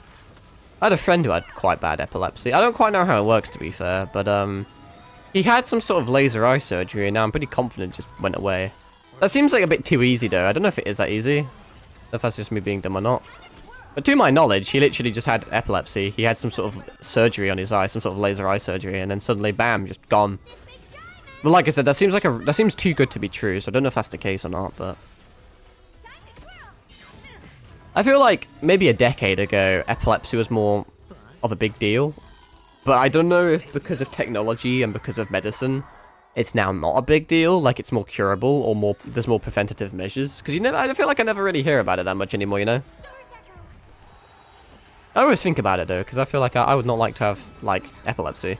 Can you imagine if it's... I don't know if it is or not. I think... Is it not genetic or it's like a birth defect or something? I don't think it's something you can develop.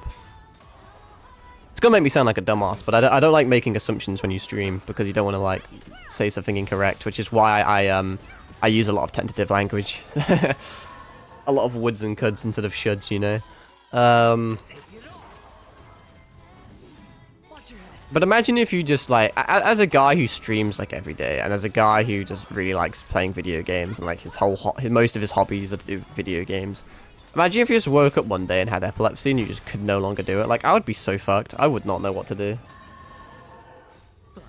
I would have to like completely change my hobbies. I guess I still enjoy reading. I read a lot of manga on my phone though, which I don't know if that would be amazing for your eyes. If you did have some sort of like ocular issue. Recently I did buy the Eminence and Shadow light novels, the hardcover versions, so I've been reading those. Pretty good. I bought the first, second, and fourth volume, but I can't get the third one. They're really hard to get in the UK, because obviously they're from Japan, and the English translation is pretty scarce anyway. America seems to be a bit bigger on the anime section nowadays, so you can get a few in America. There's quite a few like eBay sellers and American stores that sell them, but in terms of UK, when you're ordering them, it's like 50% of them are from America, 50% of them are from Japan, and like most of them have such high shipping to the point where it costs more to ship them than just to buy the product, and it takes like 3 months to come. The UK is just a bit shit though, let's be real. Maybe just a bit is a bit of an under-exaggeration. It's very shit. Then again, everything's a bit shit really, isn't it? Probably shouldn't complain. There's worse places to be, I guess. There's better places to be, but there's also worse places to be. And again, I guess that's kind of like always the case, isn't it? One of my favourite sayings that I came up with myself to an extent. I don't know if anyone else uses it. You ever know when you ever like create something yourself, and then you find out that someone else like created it before you, and you're like, oh man, damn, I thought that was my thing. But you know what they're saying, like there's always a bigger fish. I always say there's always a smaller fish as well, because people don't think about that, you know.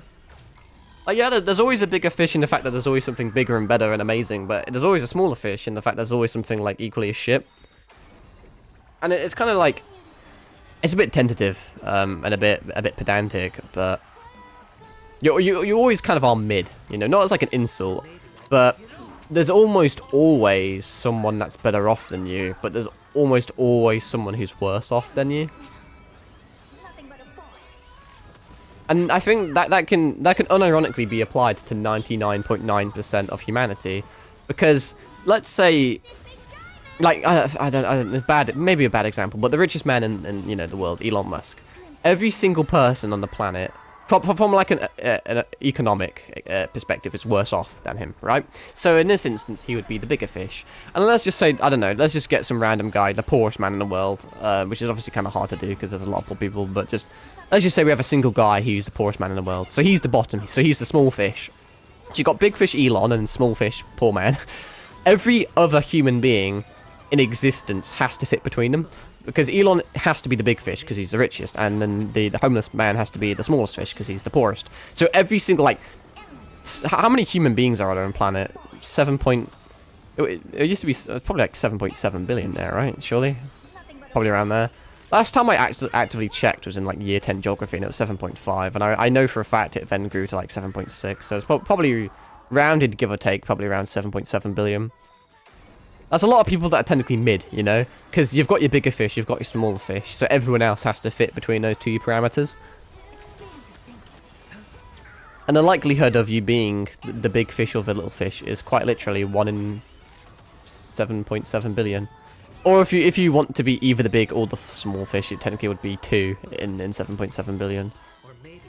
Or 1 in like 3 point something like 8 or 9. It'd be like 3.85 billion, I think. Quick maths. Some of the shit I talk about when I have to like auto on this game.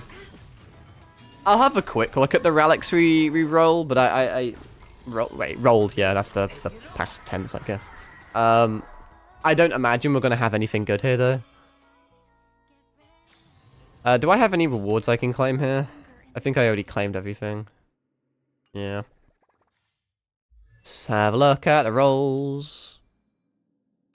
Is my filter? No, I have to reapply my filter. Should tell me what's new. So we are looking for attack percent, which is trash, trash, trash, and trash. Trash, trash. Maybe potential, so I'll lock it for now. In order for it to be good, I mean, this is actually not a good piece to be fair. This is a 1 piece, but it did roll quite a lot into crit damage. So this would have to either get a really good second piece or roll nothing but crit rate for it to be a contender. I'm not even going to bother because I already know it's going to be shit. And then for this, we would need ice damage, or like a good attack piece. Which we got nothing of. So yeah, I mean, that was given really. What do I do now? We're already at the 2-hour mark, and obviously, there's only so much I can say. I talk a lot, but you'd be surprised. I do eventually run out of things to say. Oh, I run out of ideas. Temporarily, of course. I think we've done Divergent. We've done that. How many more pulls? 9 more pulls, right? Because normally it's a 10 pulls. So 9 pulls there. We've done all that. I thought there's I heard there's going to be a new Pure Fiction, but I guess not. I think it was I saw on Reddit people were on about it. I think they were on about the latest Pure Fiction, which is still quite old. My guess is that a lot of people were waiting for the Herta to come out to like beat it, I guess, because I've seen so many posts where it's like, oh, the Herta's really good in the new Pure Fiction, but they mean this one, which is a shame. What I will do though, which isn't very smart really, because A, this is a very easy Pure Fiction, and B, it's a Pure Fiction designed around Herta, and C, my Herta isn't even fully built. It may be worth me just trying to test it, you know? Like I said, she's not fully built, so it's not the best thing to do. How many points did I get? Only 29k on this. Unfortunately, we would be forced to, I really need to set more presets, I keep saying that. I'll need to get rid of Aventurine for this. Or what I could do is I could run Gallagher, which isn't super optimal, but it kind of works. And then I may have to change these around. I don't know how optimal this shit is. It's been a bit since I've done this. What even is all this shit? Surging Grit. After allies use a skill to attack enemy targets, every enemy target hit accumulates Grit. Once again, this whole entire game mode is based around Herta, so... All ally skills, not skill points, which isn't actually terrible for her. After I use skills or ultimate, they gain a stack of either a Surge. Not terrible for her. Increase all allies follow-up. The only one using a follow-up is Little Herta, so that's not super useful now. It's because I was using Kimiko before, which I could use for this team, but then I'd have to get a different light cone for her, so I won't. I think I'm going to put this one on just because we may struggle with skill a little bit. I'll have to turn it off auto. It's been a hot minute since I've played Pure Fiction, so you'll have to bear with me. If anyone's going to throw this, it'll be the Acheron side. I'll have to very quickly unauto this. Like I said, I already 3-starred it, but we may as well try it out with her, even if she's unbuilt and I don't really know what I'm doing. But the Acheron side was my weaker side. See if we can like get a kill there. And then Acheron could just ult, I guess. Free will, or was it fate? I weep for the departed. It'll be funny if you don't 3-star this. If we don't 3-star it, it'll either because my Herta isn't correctly, not correctly built. She's not fully built. She's missing a few traces and shit, you know. So it'll either be because she's not fully built, or it's because I don't. It's been a bit since I've played Pure Fiction, so I'd have to get warmed up again. But we'll just fuck around with it. Why not? Bit of fun, really. And then we can try Mock with her, because I haven't 3-starred Mock yet, because I was kind of, because of the ice weakness, I was kind of waiting for her. To guard and defend. Crush them. She'll be quite useful in this Mock.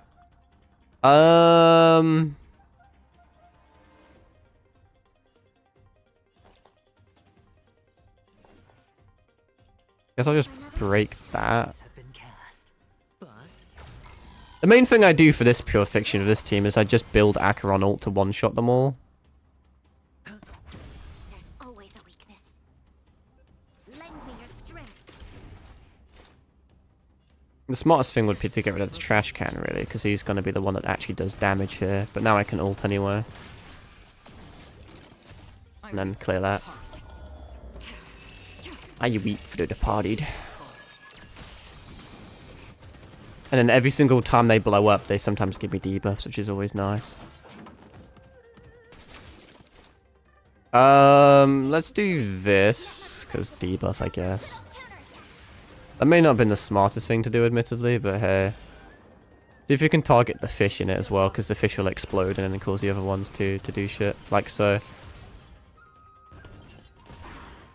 And then this should be an Acheron ult. What a great her to showcase, am I right? That's the only thing is I don't like it when I have to do the first phase first to then get to the second phase.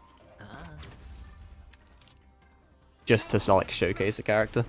Another journey begins. What do I want to do here? Just focus on you.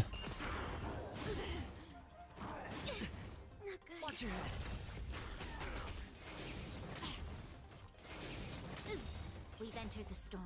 We've entered the storm. Guard and defend. Oh yeah, to be fair, I only just remembered because my the new development we have, because my Bronya's E1, she has a 50% chance of not using a skill point. And obviously, as we know, my 50-50s, it means that that's basically useless because I've never once won a 50-50 in my life. But because we have so many skill points, normally I don't struggle with skill points, but the reason I don't is because I use the basic attack with Pela. I don't really use charged attack that much. Because just using Acheron and Bronya uses enough. And every now and again, you take a bit of damage and you need to use an Aventurina one. That's pretty fucking rare though, to be fair. But we may actually get a better score just because of the Eidolon, maybe, you know.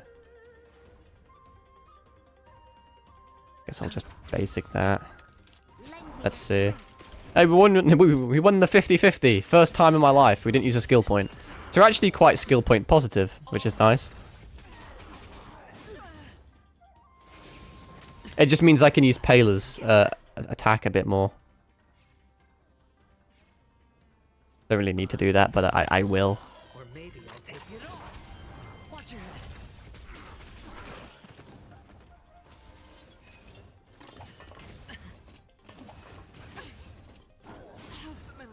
How familiar. Enemy targets detected. Once again, we may as well just heavy attacks and we get this back, and then that's an extra debuff. Next ult we should win, This battle is lend me which we now have our ult. It's got to be close, actually. Just wait for them to regen, and just immediately kill them. Unironically, just getting spawn camped. That did not do as much damage as I thought it would. commencing support. Hedge your bets. You'll pay for this. Don't realistically need to do that. We've entered the storm. To guard and defend. Crush Shame we didn't get the kill on that, that right there, honestly. No dirty tricks. Watch your head.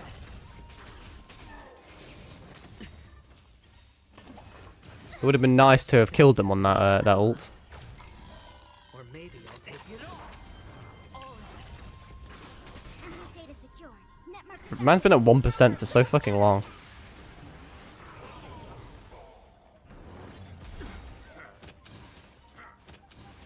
I forget what, didn't I get 29k? Like on the one I run, the one I won even. Can I English? this battle is So I actually think we're doing pretty shit, honestly. lend me your strength. I thought I was doing better than I was. I forgot Japard existed. I mean, we're close. We're not doing the best, but we're doing okay, I guess. Sure, I'll play along. Yeah, we didn't do that good. Dirty tricks. Maybe we can get a Paler ult here. If they want to attack Paler, which they're not. Enemy data signet markers activated. If we get 29k, it would be the exact same I got on my actual attempt. You'll pay for this. Once again, I don't need to use Bronyas. Yeah, I think I will anyway, because doesn't it give her buffs? And it gives her her ult. Enter the storm. And then I can use another Acheron ult. Crush them. Let's focus. Let's just try and kill minions. If we're gonna get points, it's gonna be via minion kills. It too shall fall. Commencing We're basically on par with where we were. Hedge your bets. We did slightly worse somehow, but that's probably me just being washed and fucked up. But it's give or take the same. Can you attack either of these guys? Thank you. Lights have been cast. Bust. Or maybe I'll take it all. Nice. Okay, yeah, we're basically identical, even though I had an additional idol on, but hey. So I buff you, I buff you, I buff you. Obviously, Herta's not fully built. This team just isn't really fully built. It's been a while since I've done Pure Fiction. I am using Gallagher instead of Aventurine, so obviously it's not like a premium team either. expand your thinking. So don't expect it to be like super broken or anything, but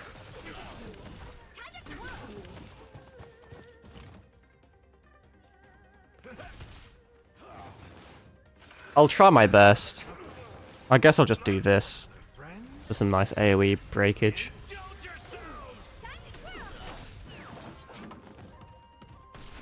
That's all you got? It ain't over. Do I want to? Okay, I need. I'm still learning shit here, but I think I'm gonna Herta this. Seems to be working pretty well. Never seen perfection before.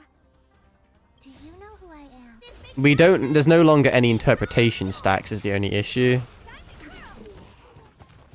They keep resetting. But I think it's not going to do anything really, is it? But it one-shots them anyway because they're so weak, you know? So that kind of works. It's just a free AoE, realistically.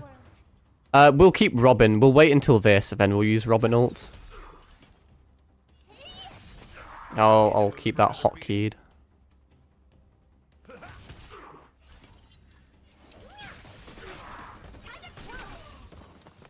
This is very satisfying. Obviously, it's built for her, so obviously it's going to do well. I don't have time for games. I don't have time for games. Expand your thinking. And then we'll Robin ult.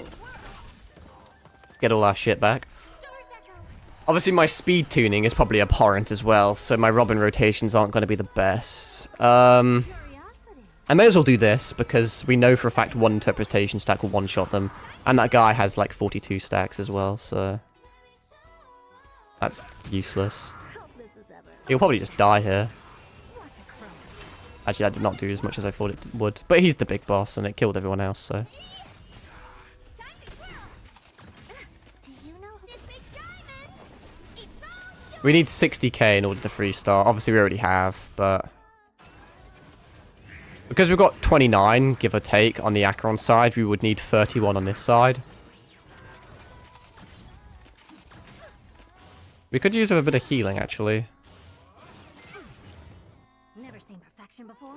Expand your thinking. What do I want to do? How many stacks have I got? That's worth doing, then. Endless riddle. Nothing but a void.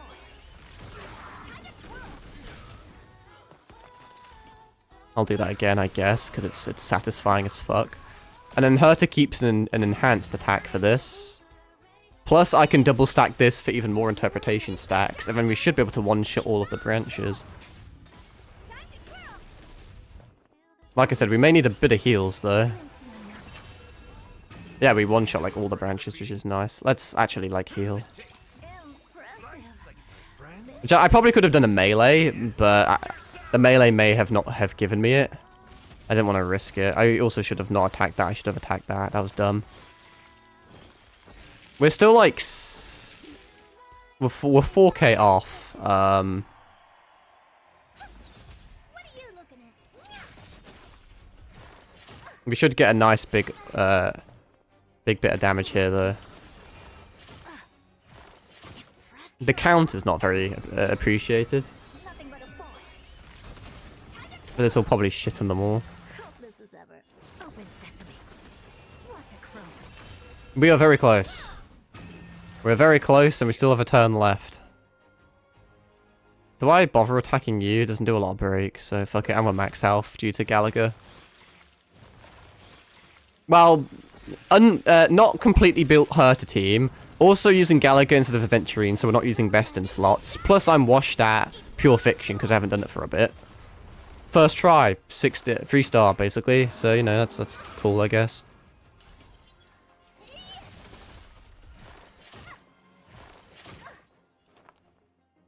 Maybe able to get another ult. Yeah, I will get another ult, which is very useful. Is it worth me ulting at the moment? Probably. I don't know. My rotations and shit aren't gonna be the best. Obviously, I'm still learning this shit, but you know. And then we'll let Gallagher ult, and then I'll let her to ult, and then I'll Robin ult. Open sesame. Glimpse me now. There we go. Who knows? We may potentially get a record here. I don't think I maybe should have Robin ulted there. I think I should have Robin ulted earlier, but hey-oh. Perfectly fine. I'm still winning. Do you know who I am? Do you know who I am?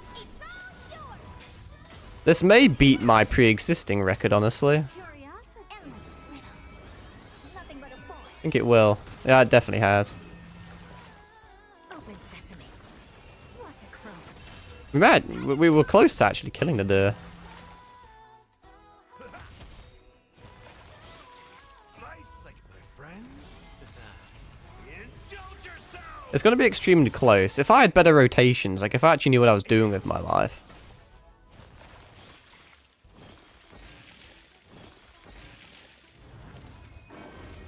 Like if she was slightly better built and I actually knew how to fucking play her properly, we probably could have killed him, honestly. There's still potential here, actually. We may actually... It's going to be fucking close. No, we actually... I think... I shit you not. We may have just maxed it. Yeah, we did. Open sesame. First try. Glimpse me now. So, I mean, you know, that's cool, I guess. 69,000. I was already at, like, 63,000, I think. But we 40k'd her side, so... I forget what her original side was. You can probably look back on the VOD. If you're dyslexic and you swap the 4 and the 2, you get 69,420 as well. So you know. Well, that was fun and pretty strong. But obviously, once again, ice weakness. Like every enemy, almost every single enemy has an ice weakness. Plus, it's pure fiction, so there's a bunch of little weak AoE guys. Plus, very specific passive buffs that are there to exclusively buff Herta. Because it's all predatory, you know, I can't express that enough. Herta's a fun, she's a well-designed, balanced character. But she's not broken, you know. I'm sure there's going to be tons of content creators that'll tell you that, oh, she's fucking quadruple fucking S-tier amazing in pure fiction, and she is. But it's not because the character's good, it's because the Hoyo wants you to think the character's good because they want you to give them money for the character, which is why they make the game modes good. It's all about the game modes. It's very rarely about the character unless the character's like Acheron. It's hard for me to get the point across.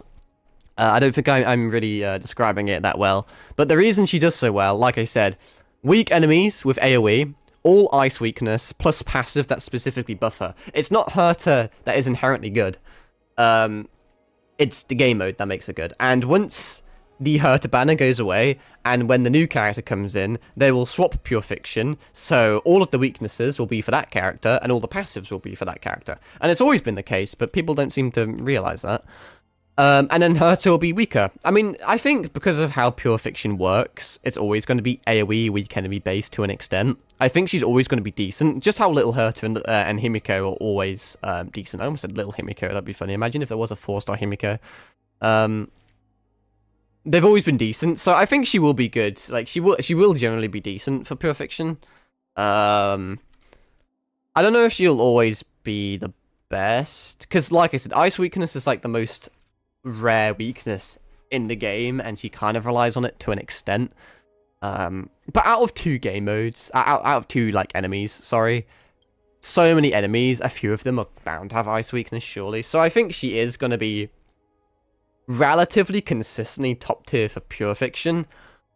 But as you could see, I 3-starred Pure Fiction with absolute ease anyway, you know? And yeah, like, I 40k'd it, and yeah, I got a nice higher score, but I didn't need it, you know?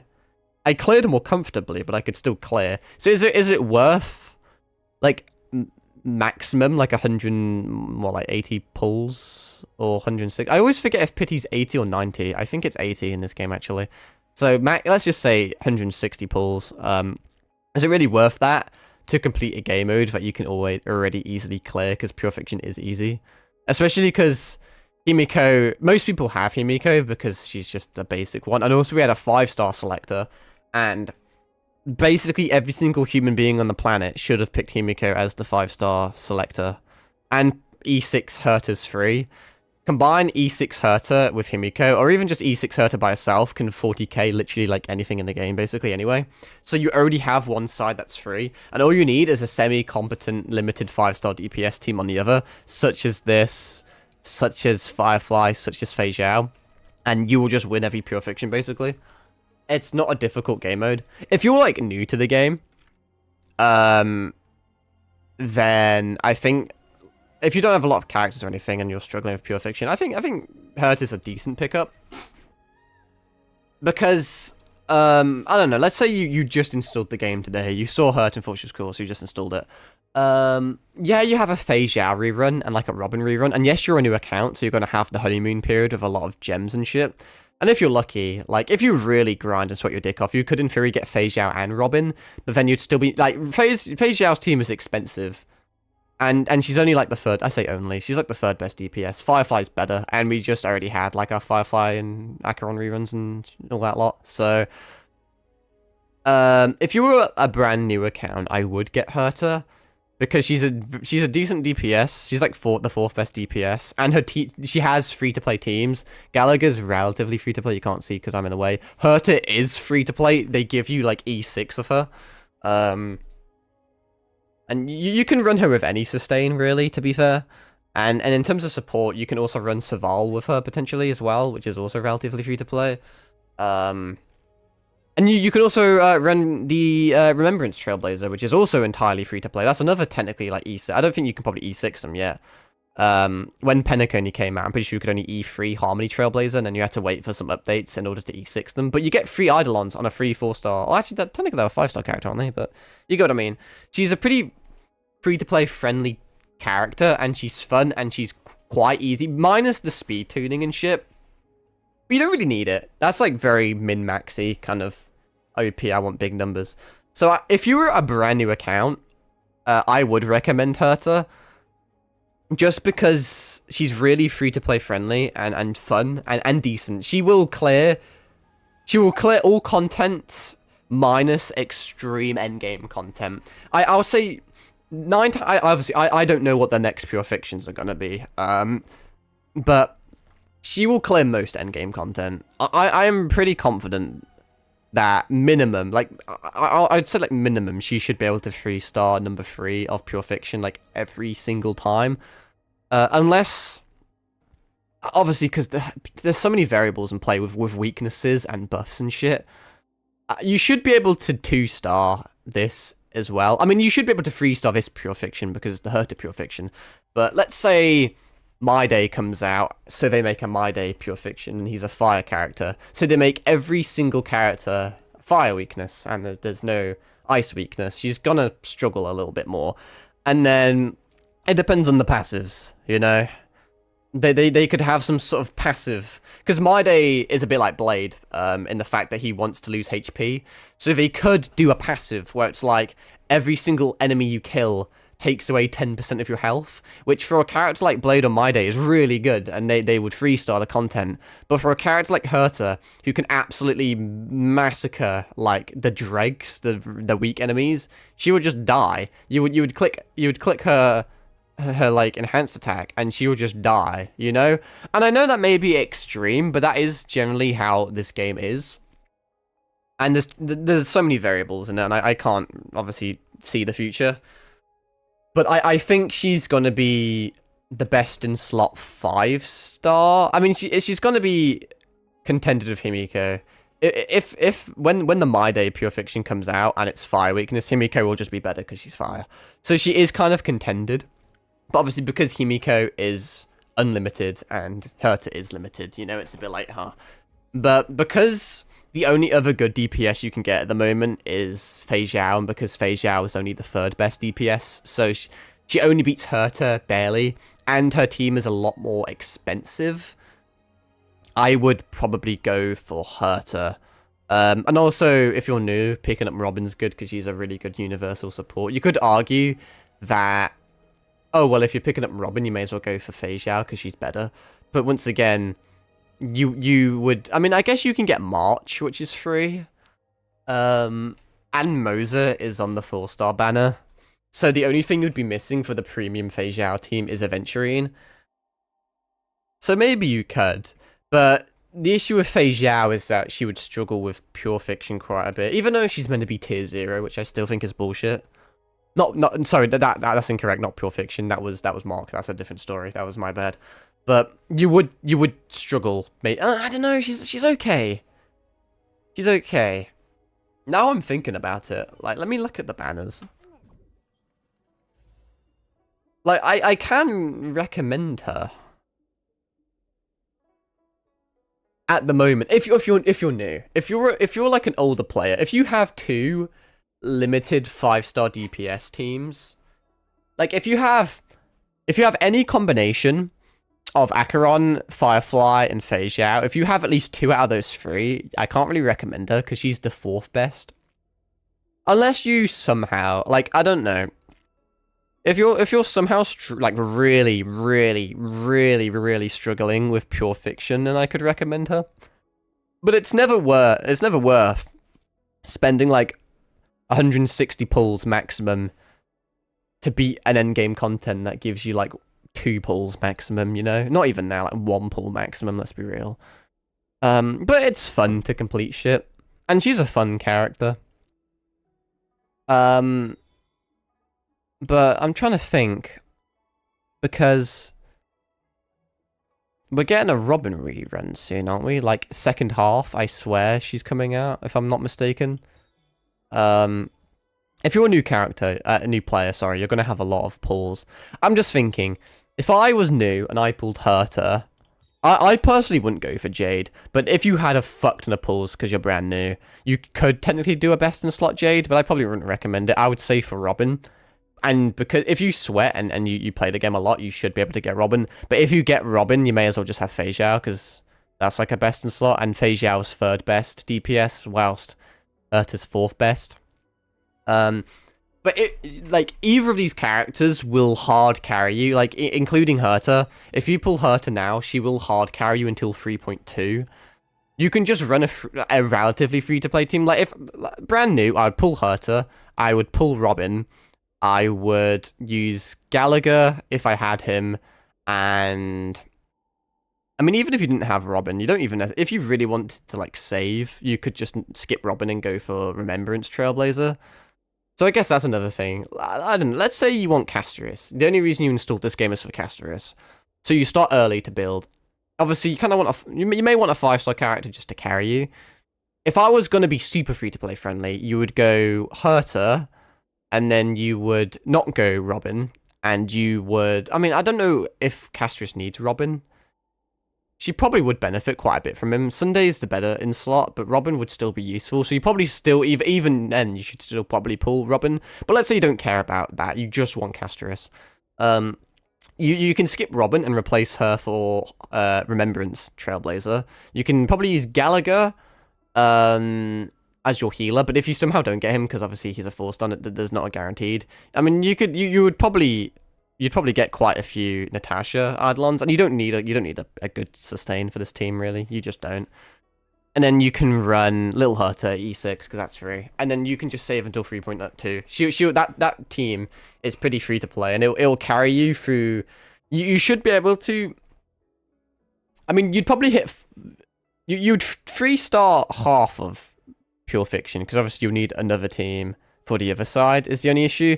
But you should get anywhere between 30 to 40k on like every single one. So you should be getting like 2 stars at least on the final bit. So you should near enough complete Pure Fiction with it. You can currently complete the current mock with it, which I will test in a second, which I may fail still because my other team's a bit mid. I'm not doing amazing on that, admittedly. That's pretty tough.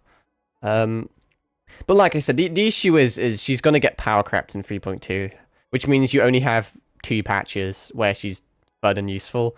And I unironically, as much as I really, really like her design, like I actually like her and I'm glad I have her and she's a lot of fun. Once again, I can't view the future, but I can see myself benching her in 3.2. Because 3.2 is the anniversary one, and it's where Amphorius is out, so you've got... It's a new year as well. So new year equals new power creep, equals new gimmicks, equals new remembrance, new like type, which equals new characters, and new anniversary equals stronger characters. She's just going to get benched by 3.2. Casterus is just going to differ. Casterus is probably going to be Acheron level, just because Acheron's an anniversary character, so it makes sense that Casterus is. And it makes sense that they're similar strength. Obviously, a lot is subject to change, so you have to take everything with a grain of salt, which you should anyway, because there's so many variables involved in the future, and I can't predict that much.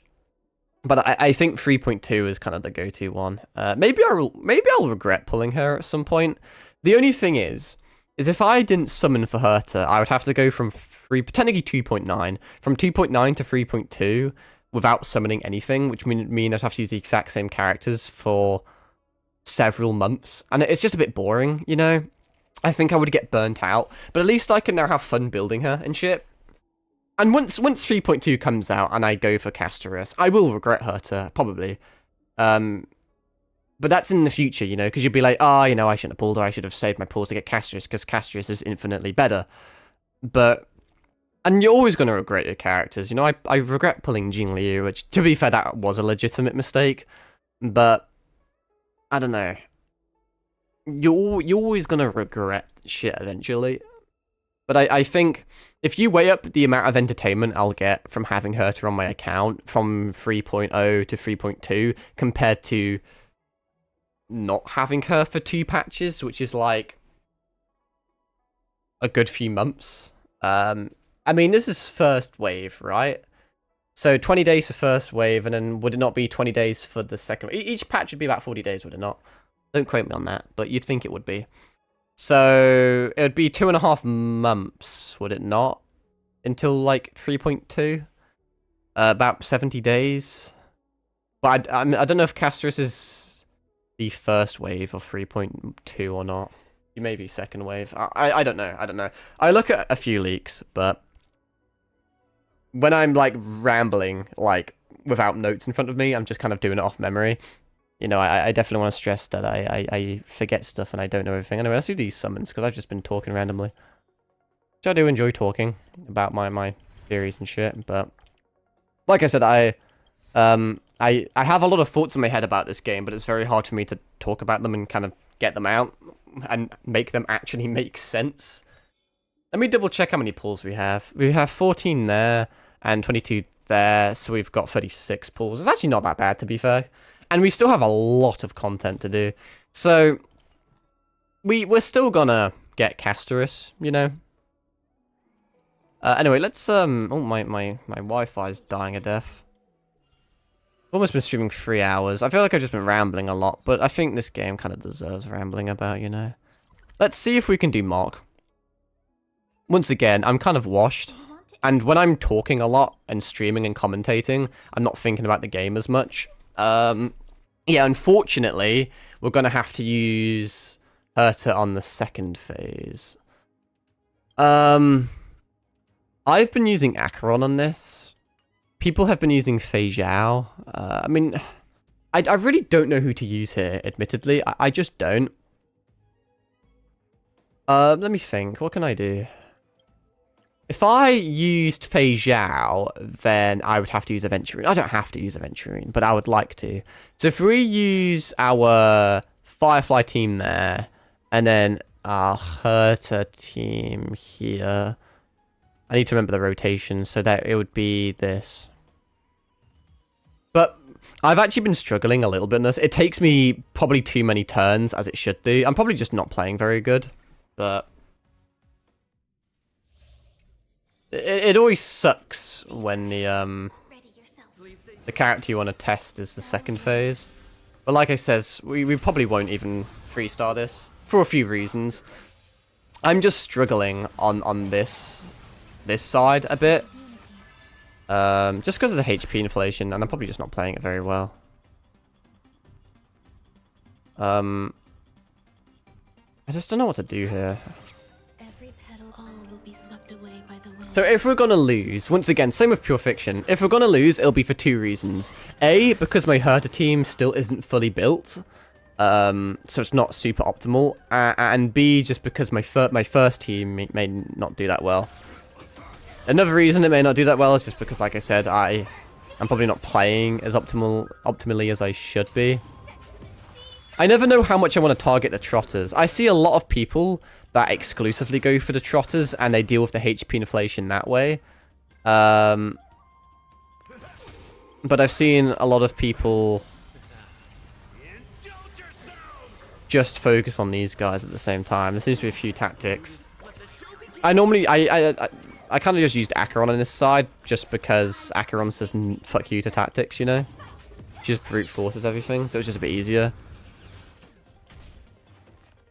It also depends on the RNG of the Svarog run as well. Because when Svarog gets his gauntlet out, his little glove thing, if it kidnaps Firefly, it unironically kind of kills the run.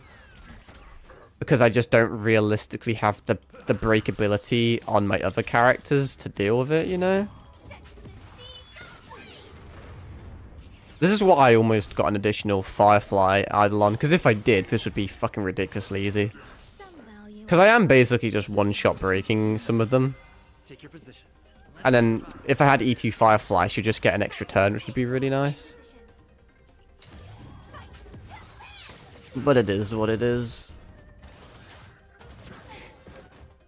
So I don't... We'll be close to 3-starring it, and I imagine if I give it a bit more... Give it a few more attempts, and I also build Herta a little bit more, we should be able to just squeak it out. I've watched a few guides of All will be swept away by the wind. what to do, but I just don't really get it. I just don't... we may actually lose Ron Mayer somehow, which is a first. No, I can Gallagher her, actually. That's what you got. Everyone's kind of fucking dying, huh?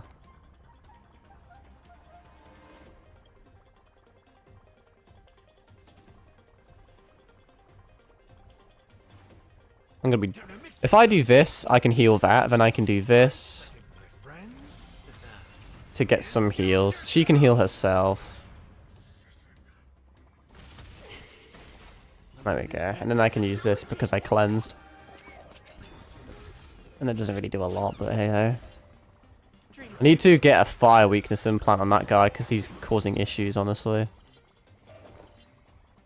I am having a really bad RNG run, honestly, with my Trailblazer getting stunned, and now Firefly basically loses a turn. That, like, never happens to me. So this is a very bad run. I don't exactly know why it's doing so badly, but it is.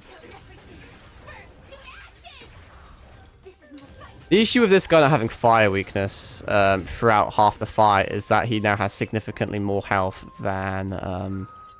the guy that I killed, and we're just losing so many fucking turns. May as well just main blast you because the other guy says, nah, I'm not gonna get broken, pussy. Step up, let's see ya. No point in cleansing anything here. I mean, we've already used like 4 rounds, so we're not even on Svarog, you know? Which kind of sums up my my mock experience, really. See if I can save this ult. I'm not going to be able to save it, unfortunately, because I do no damage, because HP inflation's a thing. Eternal. See what I mean? I just really, really struggle on this side for some reason. I don't know why. This is more set for the sea. I have the 3 best teams in the game, and yeah, I think it's just because I'm not vertically invested. Most people that are clearing this, they're using Linkshire and they're using Fugue, which is obviously quite a big difference. And Acheron uses Jiaocho, which I don't have, and Fei Xiao uses something else. Well, I don't have Light Cone for Fei Xiao, so that's probably why. A lot of the people that are clearing this are people that have a lot of vertical investment in the DPS, which I kind of stopped. Obviously, I have E2S1 Acheron, but like most people nowadays have E2S1 Acheron plus that Jiaocho, but I didn't like Jiaocho, so I said nah, I don't want him. I don't regret that either. It's not worth me 3-starring Mock. It's not worth me buying. Not buying, but it's not worth me getting Jiaocho just so I can get an additional 1-star on Mock 12. Unfortunately, the glove's probably going to yoink someone soon. I really didn't want him on the field, honestly, because he's going to cause a lot of issues.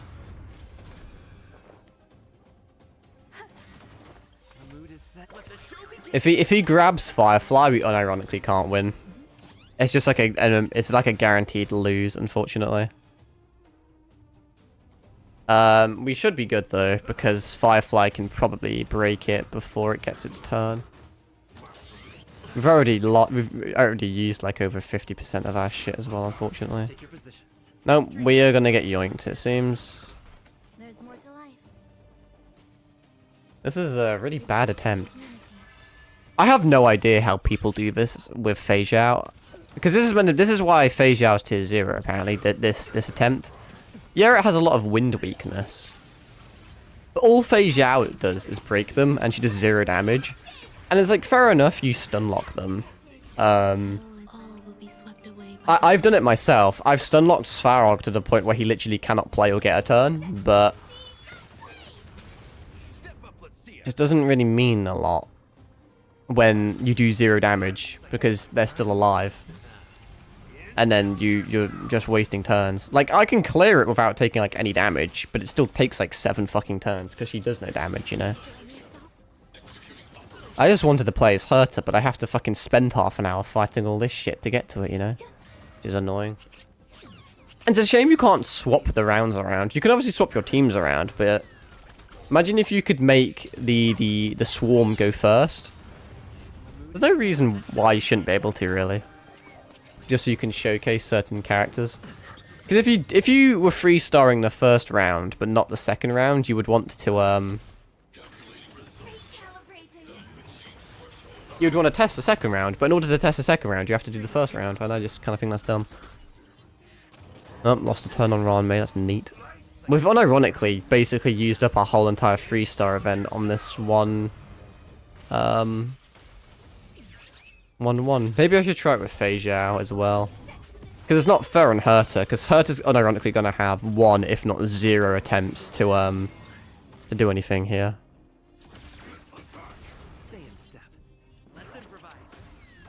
I'm starting to regret using Firefly here. I should have tried Fei Xiao, maybe.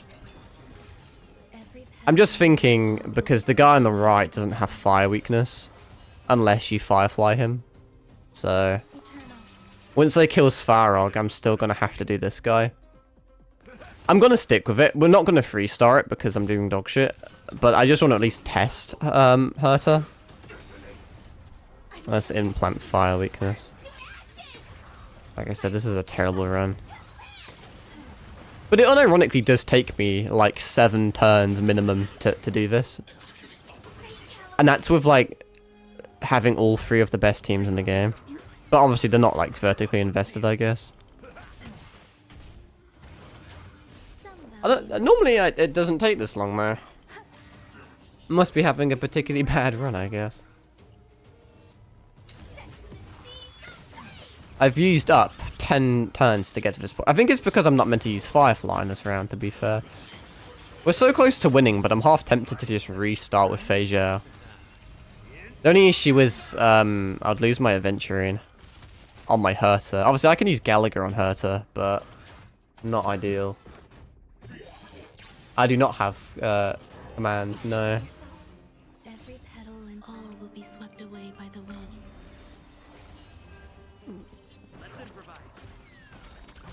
I'll be in the background, fair enough. I appreciate your presence. That sounded sarcastic, it was not meant to be sarcastic. Now this is the issue with not having fire weakness on this guy here, because now he's alive when Svarg's dead.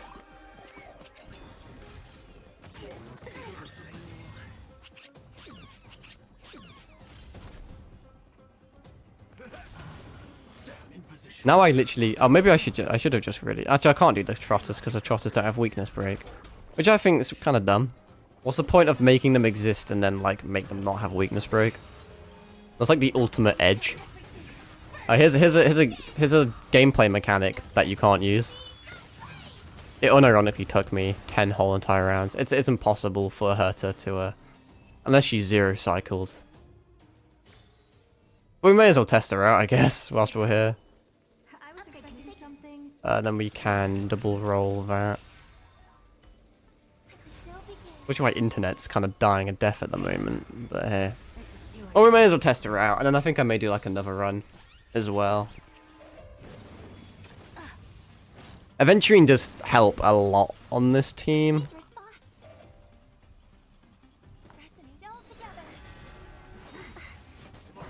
But we may just have to use Gallagher. But if we use Gallagher, we may run into a few issues, honestly.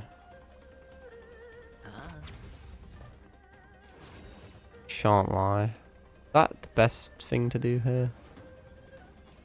Probably.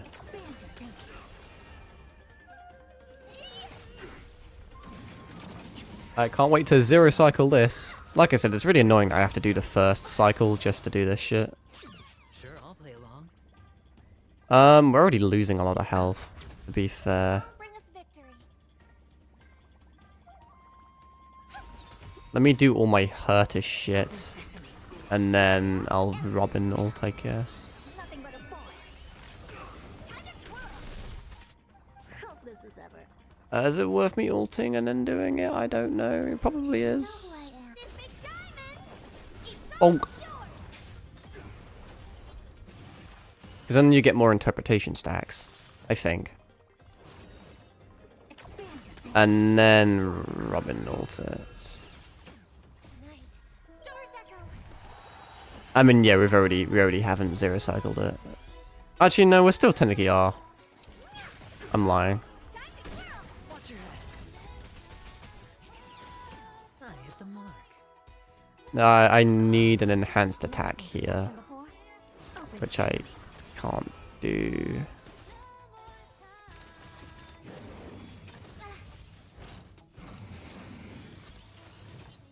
See, they're both at 42, so me attacking them is kind of useless, is it not?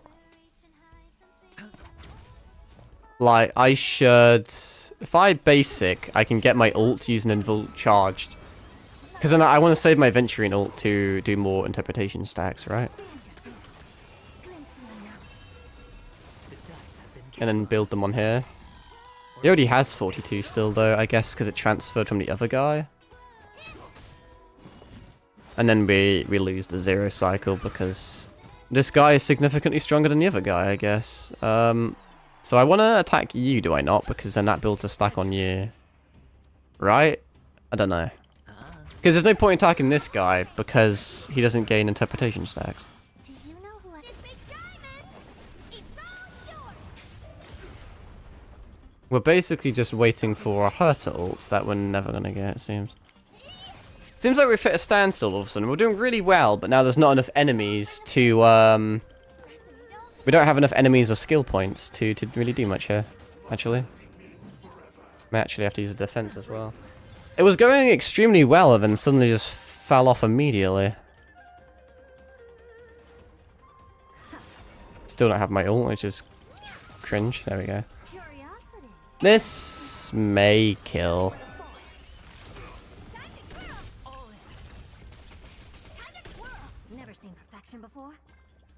I don't have a skill point. Wait, I didn't. Oh yeah, I guess.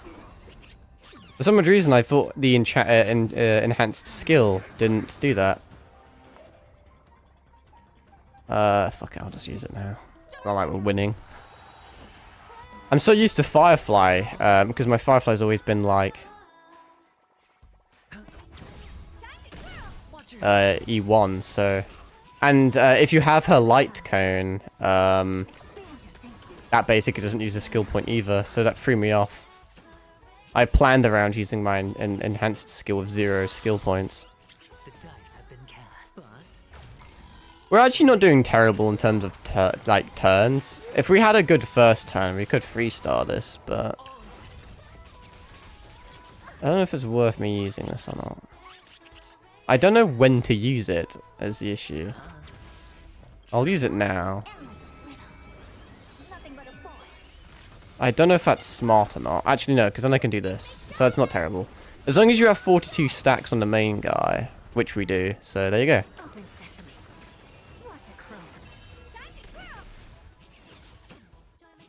I mean, see, in one rotation, like, we did 40% of its health. That would be 50 if we had better investment, like a light cone or something. Watch your head. It's not terrible. Actually, it's not terrible. The only issue is, once you kill all the enemies, it takes a while for them to respawn. What are you looking at? We may as well do this now, because 42 stacks. Nothing but a boy. Time to twirl. We got him 50% very quick. No point in me realistically doing that, to be fair, but hey. Open sesame. Glimpse the unknown. Yeah, we are kind of... We're doing pretty good. We are actually, like, shitting on it, to be fair.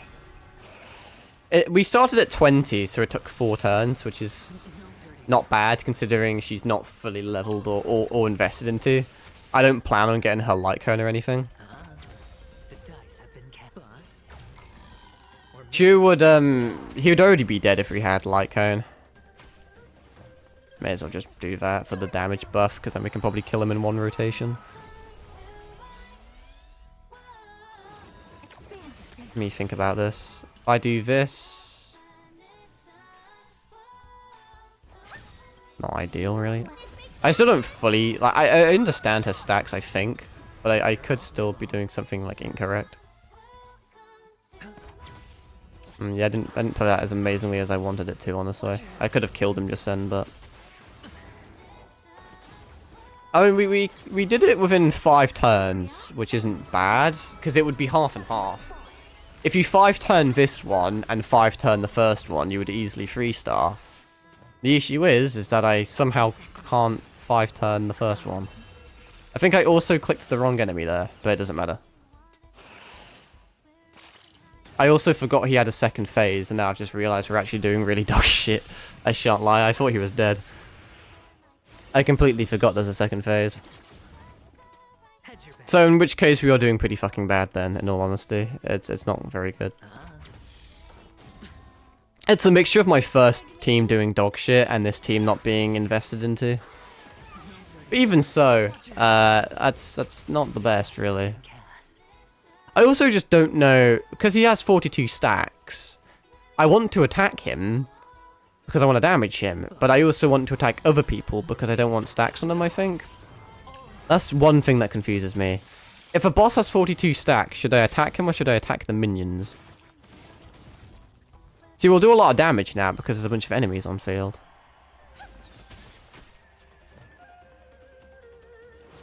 I don't know if I should blast that or not, but I want stuff, so... Nothing but a boy. Time to twirl. Never seen perfection before. Now, do I do this because it would add more stacks to everyone else, meaning I'd do more damage? You would think so. Glimpse the unknown. Time to twirl.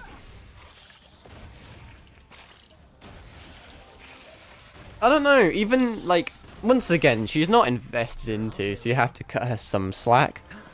But even in her own mock, like, she's still kind of mid. Like, normally characters fucking dominate in their mock. But, I don't know. She still leaves a bit to be desired. like I said, like, it's not super fair because she's not, like, hyper invested into. Helpless as ever. Expand your thinking. I'm gonna have to waste one on defense because we're all fucking dying to death. I may not be playing it super well because the only thing that throws me off with her kit is if a boss already has 42 stacks. I don't know if it's better to keep attacking the boss or to attack other enemies to have more stacks. We may unironically die, honestly. If one of our characters falls off, well, it's a bit of an L.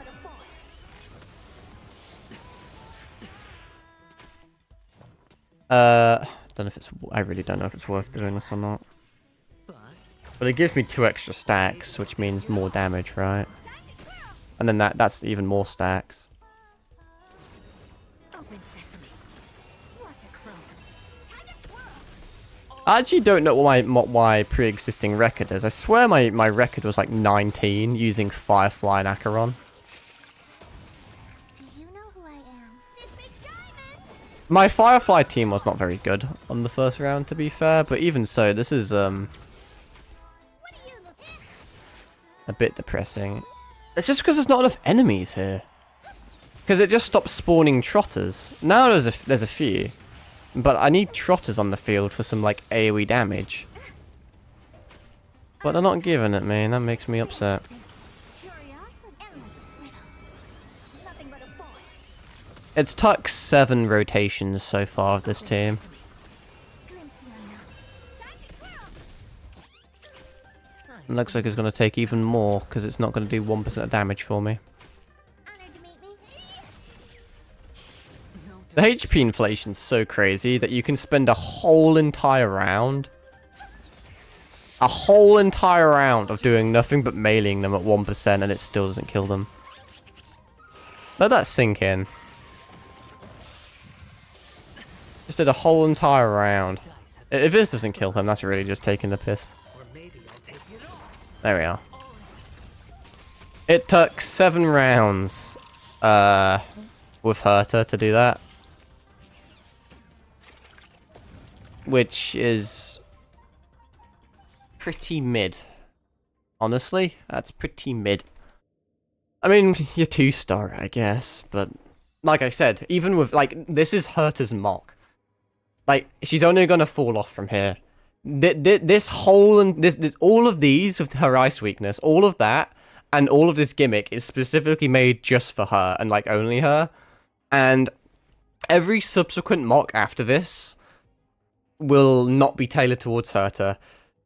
And let's say I did have more vertical investment. Let's say I pre-farmed her to the point where she's max. And let's go one step further. Well, if you pre-farmed her till she's max, I did it in 7. If she's max, she'll do it in 5. If you like coned her, she'll do it in like 4 minimum. Or maximum, I should say. But doing, like, your average character would do it in 5. You know, all of my top 3 DPS teams, if I like properly try, can easily do one of these in 5, which is about the average, because it's 5 on each side for your 10 cycles. You start with 30, you don't want to go past 20. So 5 cycles this side, 5 cycles this side. And that's using just the average DPS, you know? But the fact that Herta as an average DPS struggles to do 5 rounds on her own mock is slightly alarming. You would expect, because all of the buffs are tailored towards her. This is the strongest she's ever going to be in this mock, by the way. She's only going to fall off from here. And the fact that she's not, like, maximum 4 cycling even with a shoddy build is a bit kind of, you know, because I'm pretty sure, like, I swear I remember 0 cycling with Acheron, Firefly, and Fei Zhao on their mocks, because obviously they're good characters and they had good buffs. So either the buffs aren't good enough, which is kind of the case, to be fair, because, I mean, every single one of them has ice weakness, so that kind of avoids that. But the whole trotter thing isn't amazing, it's kind of lame. But I don't know, it's not quite as good as I was expecting it to be. That's kind of disappointing, honestly. What else shall we do? I mean, we're going for like 3 hours now. There's more stuff I could do. I could do the story, but apparently the English story basically has like 0% voice acting. Because of like various strikes and AI shit. I guess we can... Bam. Wow. Anything else that I want to do? Like I said, the next thing to do is just Trailblaze missions. What's this? Is this any combat thing? Is this combat? Is this like... Okay. This just seems to be an exploration thing for the new area. Which I think I'll do off stream. Because I've already been going for 3 hours. Alright, I guess I've already kind of voiced my opinions on Herta. I mean, bear in mind, I am also using a 5-star light cone, which most people won't have. So I would argue this isn't even free to play. Her first is obviously her light cone, which is crazy good. Her second best in slots a pay-to-win battle pass light cone. Her third best in slot is an arguably not very free to play 5-star light cone.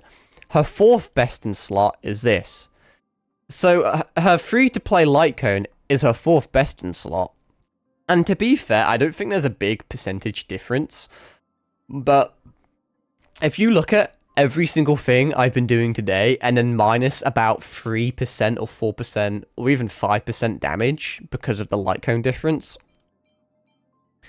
it's, I don't know, it adds up, you know? Like, I feel like she's underpowered even with a 5-star light cone. She just, like, I don't know, if you have a single 5-star DPS and you need another 5-star DPS, I can recommend her. If it's a new account, I can kind of recommend her as well. That being said, like, Fei Xiao has a rerun, and Fei Xiao is just slightly better. I mean, Herta's really free-to-play friendly, kind of. You can make her work well for cheap, whilst you can't really make Fei Xiao work well for cheap. But if you're new, you have access to a lot of resources, so I would just go Fei Xiao. And if you need another DPS and you have the resources for another DPS, I would also just go Fei Xiao.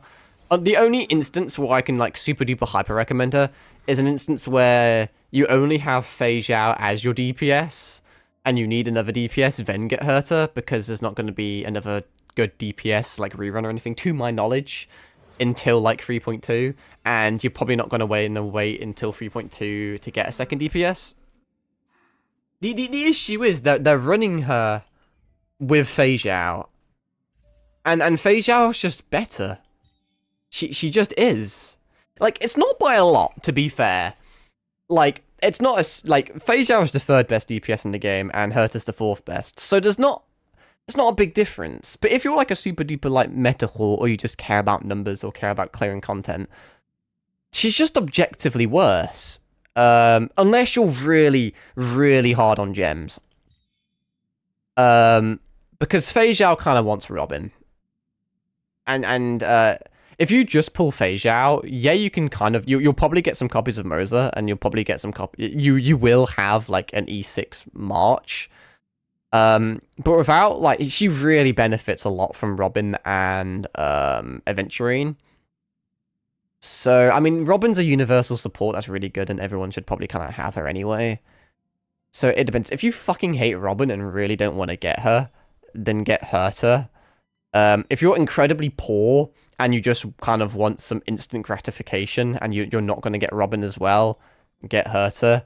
If you have Robin, or you plan to get Robin, or you think you can get Robin, get Fei Xiao. If you are a meta whore, get Fei Xiao. If you want to collect endgame content, Fei Xiao. Yeah.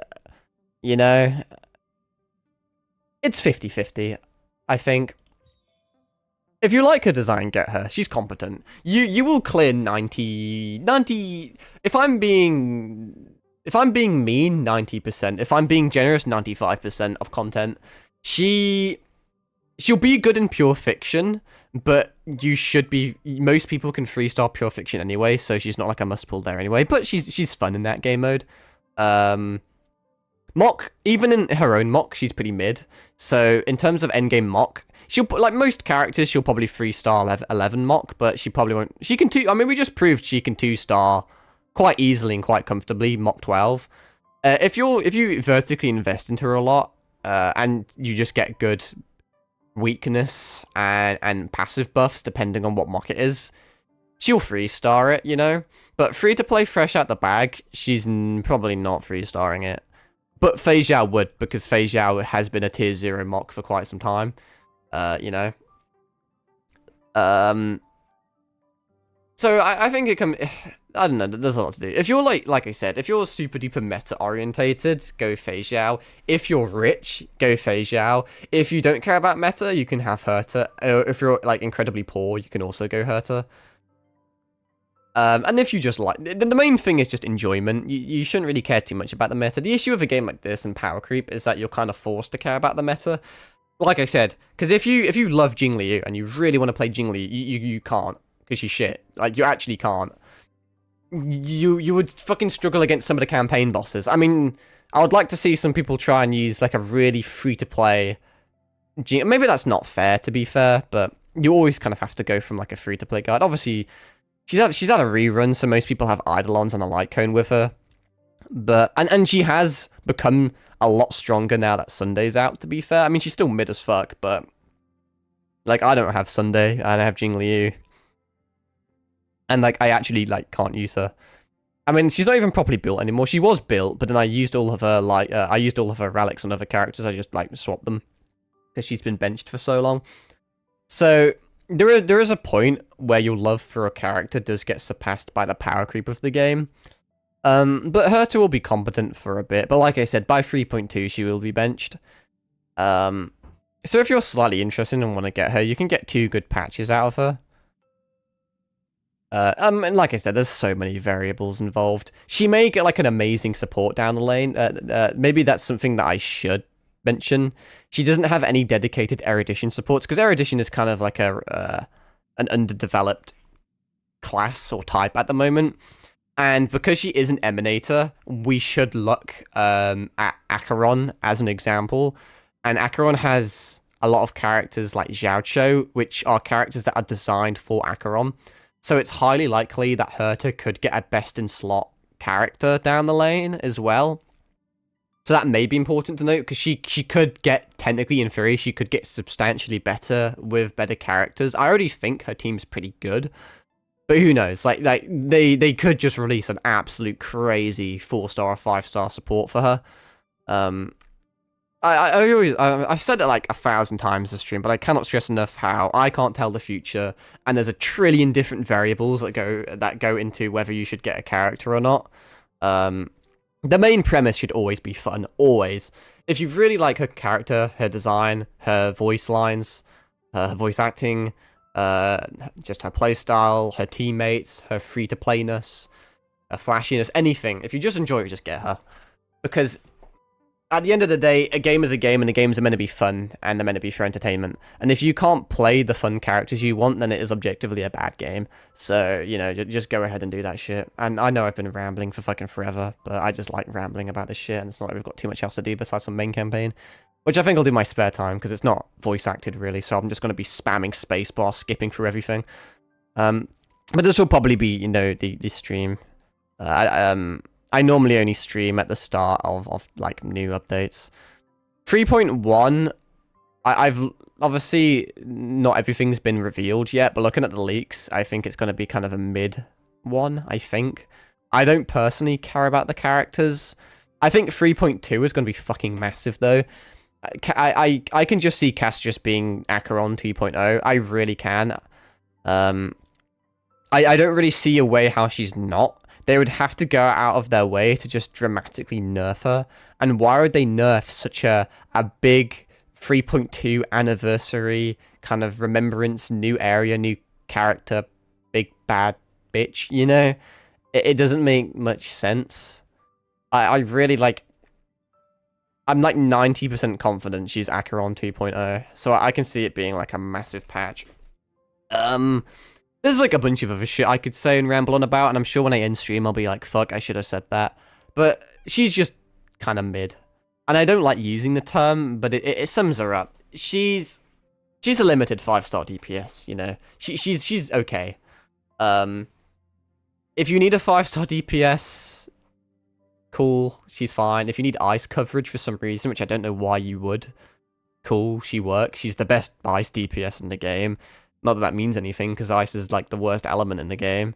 And she's not even... if you have Jingliu and Sunday, granted it's not very fair because vertical investment, but Jingliu Sunday works arguably better. But obviously it's more like pay to win and shit, so... There's so much that goes into it, but yeah, she's objectively the 4th best DPS in the game, but that's not really saying that much. She's just kind of mid. But I like her design.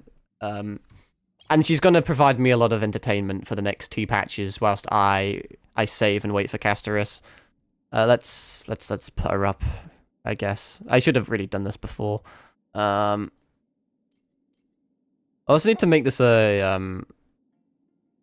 I need to make this like a preset, which I forget how to do. Probably already is a preset, to be fair, but whatevs. And then let me walk off into an alleyway somewhere. I really do like her design, though. Like, I like everything about the character, except how strong she is. To be fair, I think she's balanced, which is semi-good. She is actually an extraordinarily balanced character, but that's what makes her mid. Because in, like, a power creepy game like this, you objectively want OP characters. And I would say... Acheron is obviously, like, by far the most OP. Like, broken. Firefly's semi-broken. But I think she's going to die down a lot now that we're going into a summon meta and not a break meta. She's still strong, though. I would say she's powerful, but not broken. Fei Zhao, I would also say, is pretty balanced, but she's more strong than balanced. But she's not broken or OP or anything.